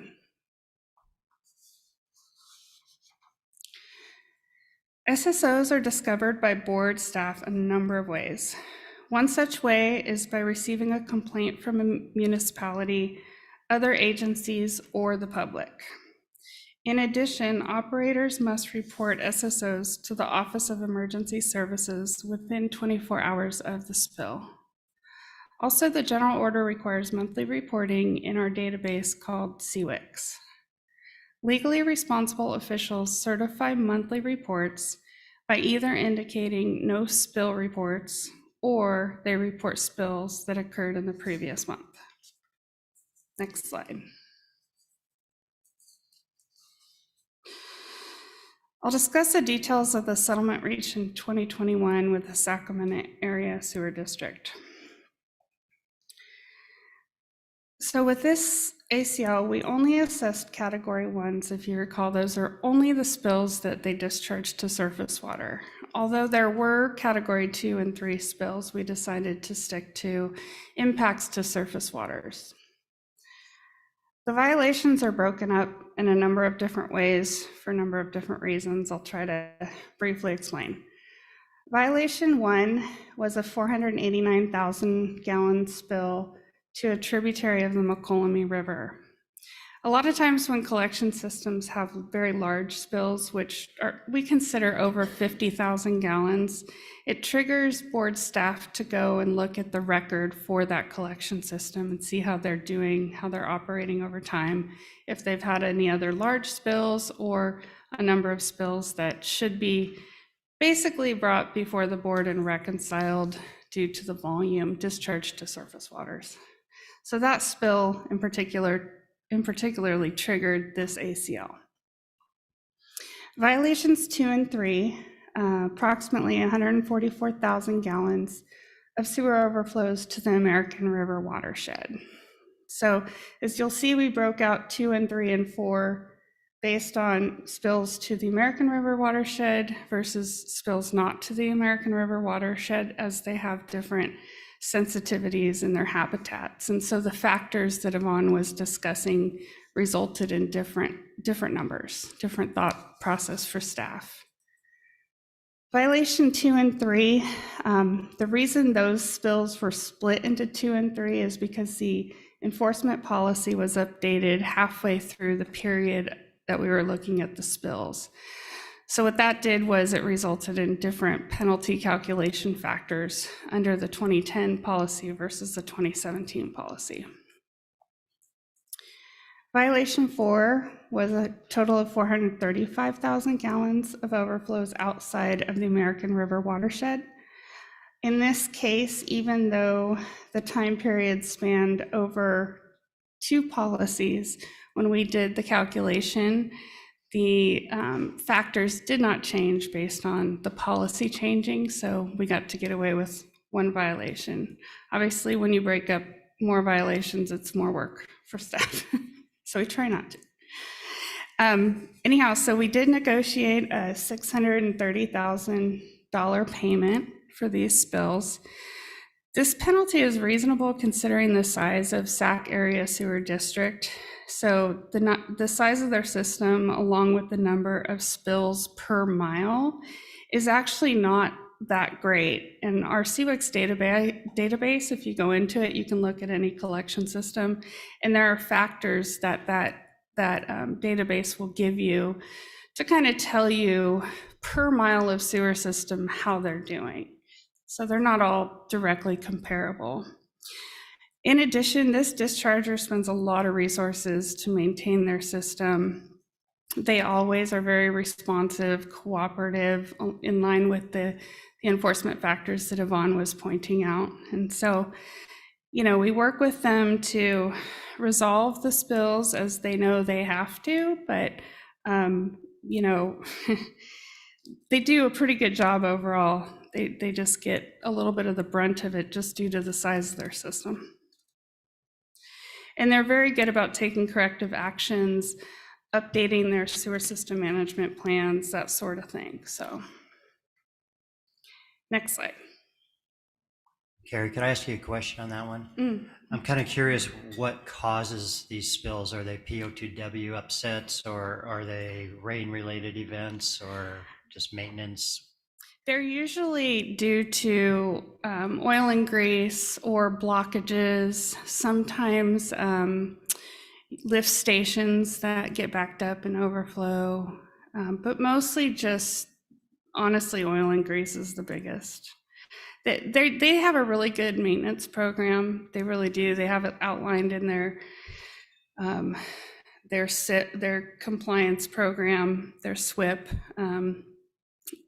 They do a lot of regular maintenance, so they're one of the better responsible agencies. And quite honestly, a lot of times they come to us asking to resolve some of these liabilities because they want to show that they're doing everything they can. They're kind of a model, honestly, for collection systems.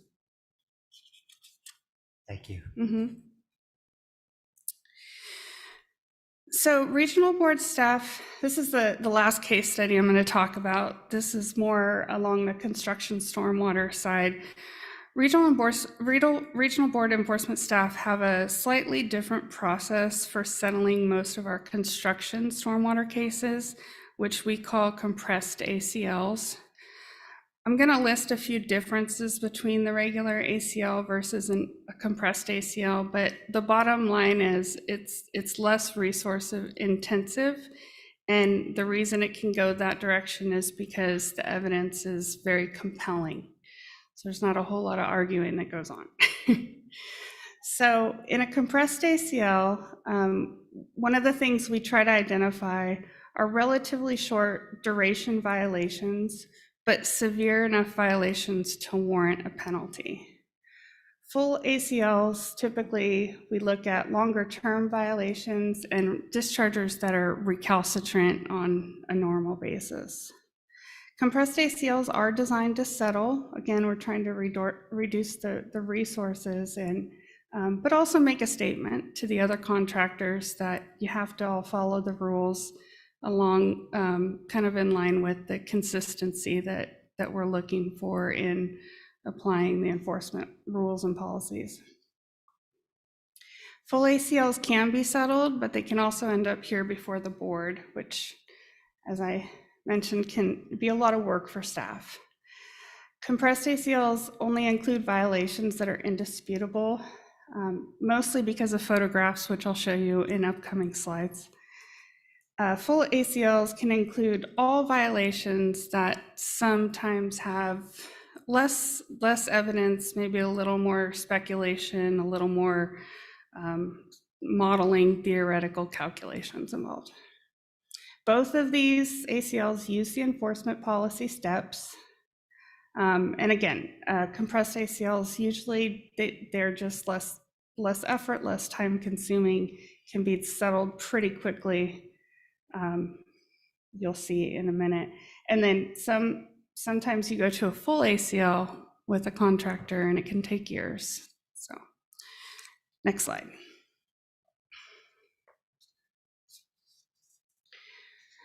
So when construction stormwater sites are inspected, they're not inspected with the intention of going to enforcement. Enforcement depends a lot on the discharger's initial efforts to comply and on the discharger's response to our inspections. Stormwater staff conduct pre-winter inspections of active construction sites to evaluate whether they see potential issues. Typically, verbal discussions occur first, and then a follow-up inspection will be conducted upon the first major rainfall event. If there continue to be issues with containment of stormwater on the site, a verbal warning is given, followed by a subsequent inspection to see if corrective actions were put in place. It is at that time regional board staff issue a notice of violation if they see that the controls were either not installed or are not working. If the issues continue after the NOV, that's when we consider doing an ACL, and most of these we do consider compressed ACLs based on the indisputable evidence. These slides kind of show a picture tells 1,000 words. So not only has board staff proceeded with progressive enforcement in this process, but it allows the discharger time to come into compliance before we jump right to assessing a penalty. Next slide. It's crucial for these compressed ACLs to organize all evidence, including photos that are date stamped, water board inspection reports, dischargers' responses to those inspections, qualified stormwater pollution protection plan practitioners, or qualified stormwater pollution protection plan developers' inspection reports, if they have those, either one or both of those on the site, and any other agency's inspection reports. From that evidence, we then decide what violations to include, download rainfall data to confirm a large storm event occurred at the site, determine a start and end date for the violations, which is usually something we discuss with the discharger and negotiate ahead of time so that we're on the same page, and then start calculating the penalty using the enforcement policy. Next slide. So the Sacramento office just this week issued 7 compressed ACLs for settlement. The penalties range from $38,400 to $185,700. What's really unfortunate to me about these violations is that not only are they avoidable, but they're avoidable at very reasonable costs. As you can see, the economic benefit ranges from $500 to $25,000.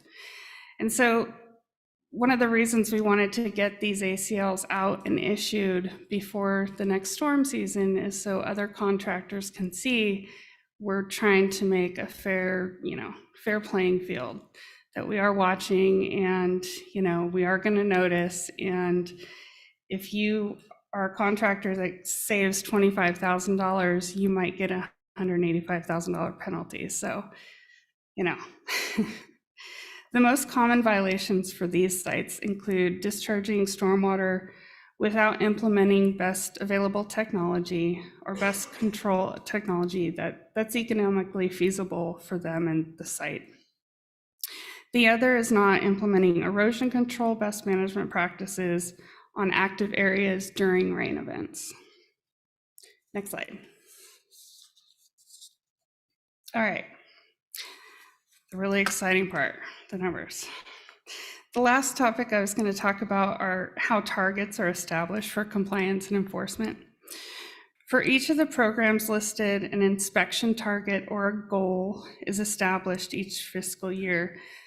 Inspections are really the only, quote, goal that we have that's reportable, that we report to State Board and try to achieve every year, although we have plenty of other goals in our work plan and things that we're trying to do, but you can't always anticipate how much enforcement you're going to need to take each year. Although State Board might be working on that. For each of the programs listed, an inspection target is set. So for last fiscal year, you can see that we did really well overall. I think we didn't meet.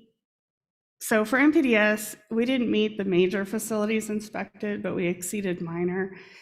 That's because we had a couple minor facilities that we were concerned about. So we decided not to see one major and go see a couple other minors that we were concerned had issues. And then landfills, we did fall a little bit short, only 94%, but this last fiscal year, we did have quite a few complaints come in regarding land disposal, and so we were on a number of other inspections. Next slide. Okay, so for this slide, I wanted it to be a little bit different, and I'm going to update it before I make it available to you board members and have it posted. This is the last 5-year total of total major enforcement actions across all of the regions. It doesn't really tell you a whole lot other than how we do compared to the other regions, which also doesn't really tell you a whole lot. What I was looking for is Region 5, how we've performed over the last 5 years. And I wasn't able to quite pull that data last night, but I tried.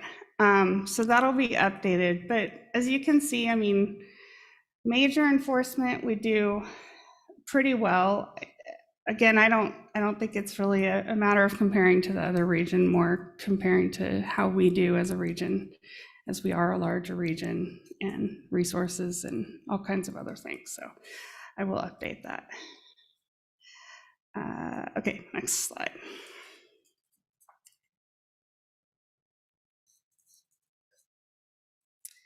So for 2022-23, these are our inspection targets. They probably don't mean a whole lot to you, other than what I can tell you is that they're basically consistent and in line with what we have done the last 3 or 4 years.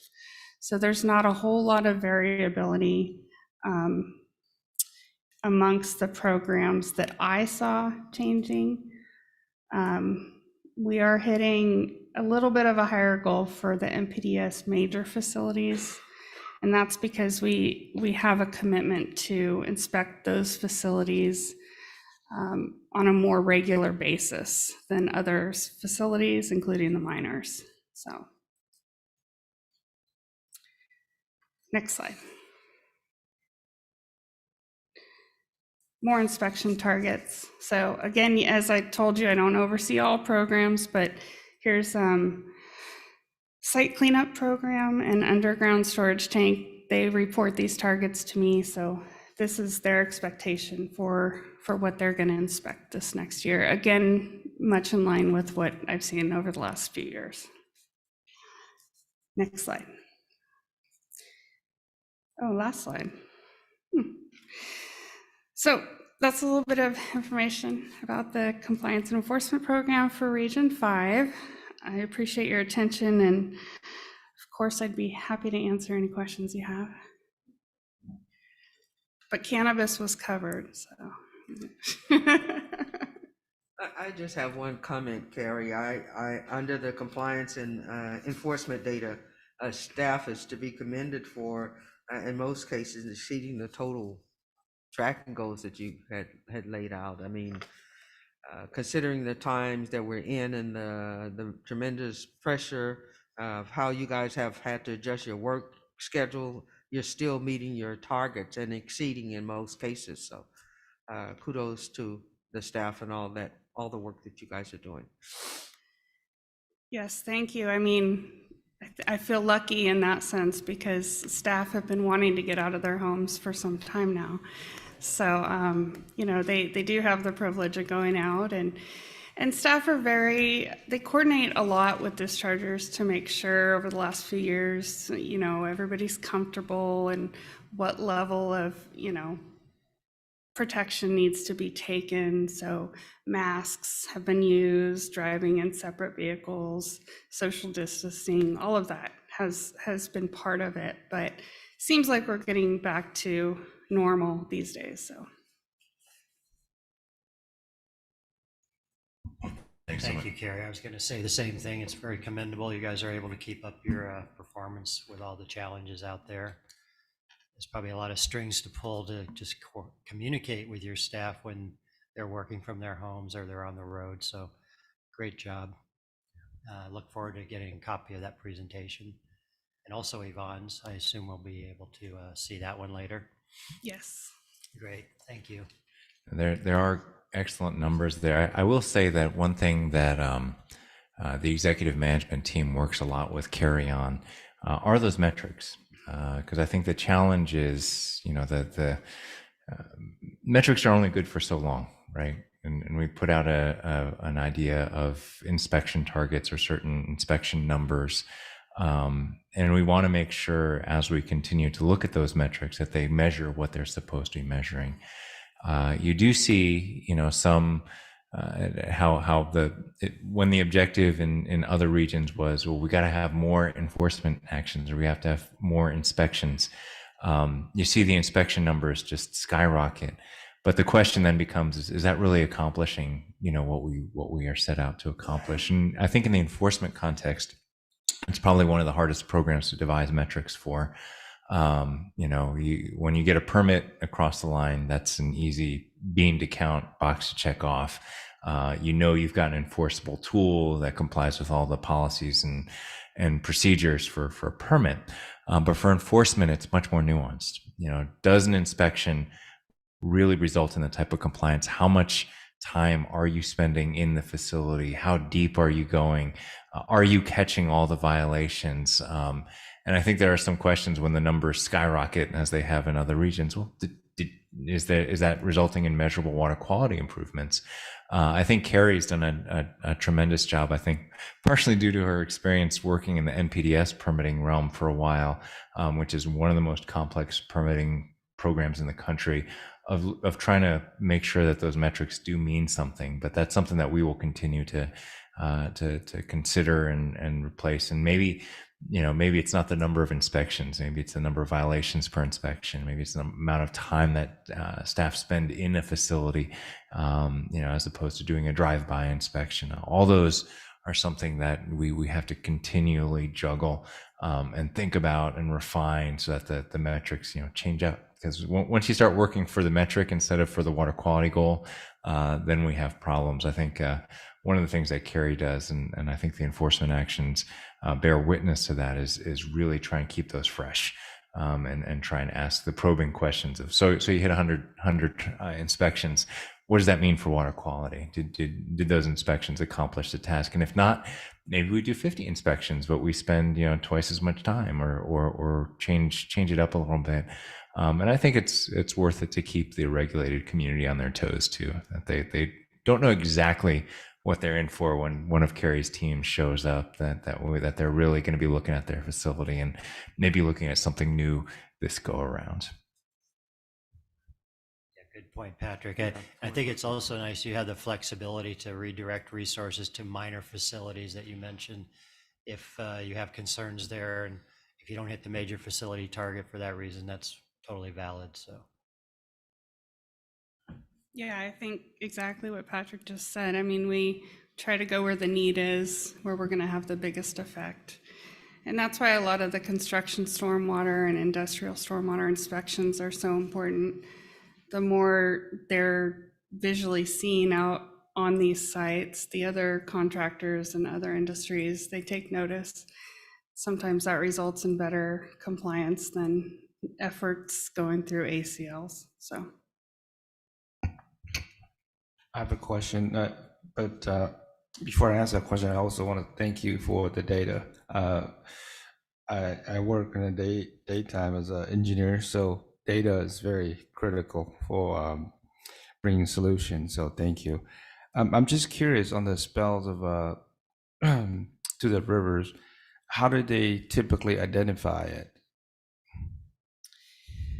Well, as I mentioned, the reality is most dischargers self-report, luckily. So we're gonna be one of their first calls. They either call the regional board or Office of Environment, or Office of, why am I blanking? Oh, yes. Yes, emergency service. They sometimes call them first, sometimes call us, but most dischargers are very responsive and reactive because they know that that's the first step in complying and the first step in working with us and other agencies like Fish and Wildlife and whoever else is going to have questions about what has happened. But there are times that, the public often will call us and complain. They can complain through the Cal EPA complaint database. We get complaints that way. It's a couple different ways, but they're all responded to the same.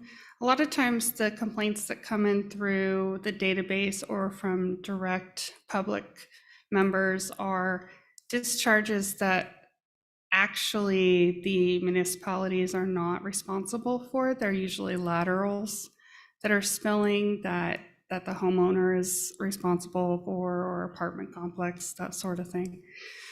But that's generally how we get that information, and then we respond immediately. And again, most of the municipalities and collection system operators are very responsive. This is their job. It's the smaller communities that have the most difficulties because they have very few staff that respond to a number of operational needs for small cities, not just sewer. So they're doing it all. Thank you. thank you. Nick, I don't know if you have any questions. None for me, thanks. Okay, thank you, Nick. All right, thanks again, Carrie.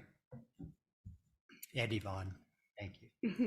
Thank you. And yes, thank you. Thank you. And I want to thank Carrie for her presentation. I do want to stress something that I think both Carrie and Yvonne touched upon, is that the integrity of our enforcement program is to a certain extent the reason why you see so few cases appear before the board these days. The regulated public, they know when Carrie's given them a call and we're negotiating a resolution of a significant enforcement case, that they've already run through the metrics, that they're giving them a fair shake, and that they're not being unreasonable. Tough but fair is kind of one of the mantras of the enforcement program.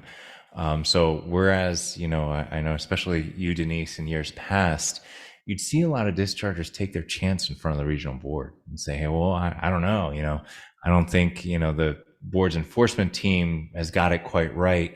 They think it's a $200,000 penalty. I think it's a $5,000 penalty. I'm going to, bring it to the board. I think that the fact that Carrie and Yvonne and their teams have established such a strong reputation of fairness it really means that when they put a settlement document in front of a discharger, they know that they're being given a fair shake. So I often will talk with Mark or previously talk with Carl about the settlement if it involves anything controversial. In most cases, also consult with Adam, and it used to be Alex, and now it's a different staff that are neutral to kind of review the administrative record on these cases when big cases settle, even when little cases settle for that matter, and make sure that everything's fair and it all makes sense and the pieces all fit together, and that the findings and the order actually tell the story of what happened out there, and we're not left with lingering questions. And I really want to commend the team for putting a lot of good settlements forward. The settlements do save a heck of a lot of staff time and resources.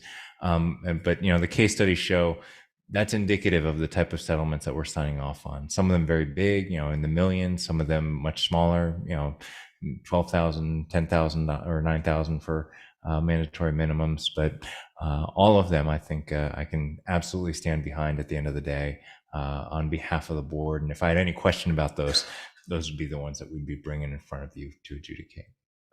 Yeah, thanks for that comment. I mean, since I've been on the board, I've noticed that the number of ACLs has reduced, and that is evident by the work that Carrie and Yvonne have been doing.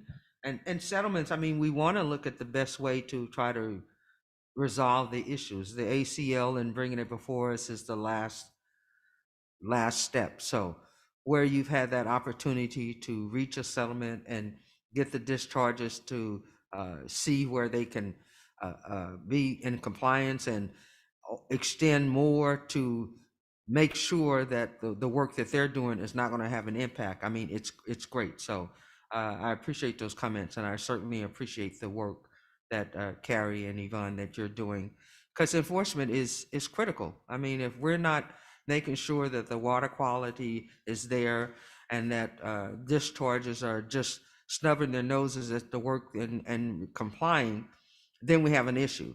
But the work that you're doing are helping to keep the discharges in line and, resolving it before it has to be an ACL before us. So commendable work to the both of you. Thank you so much.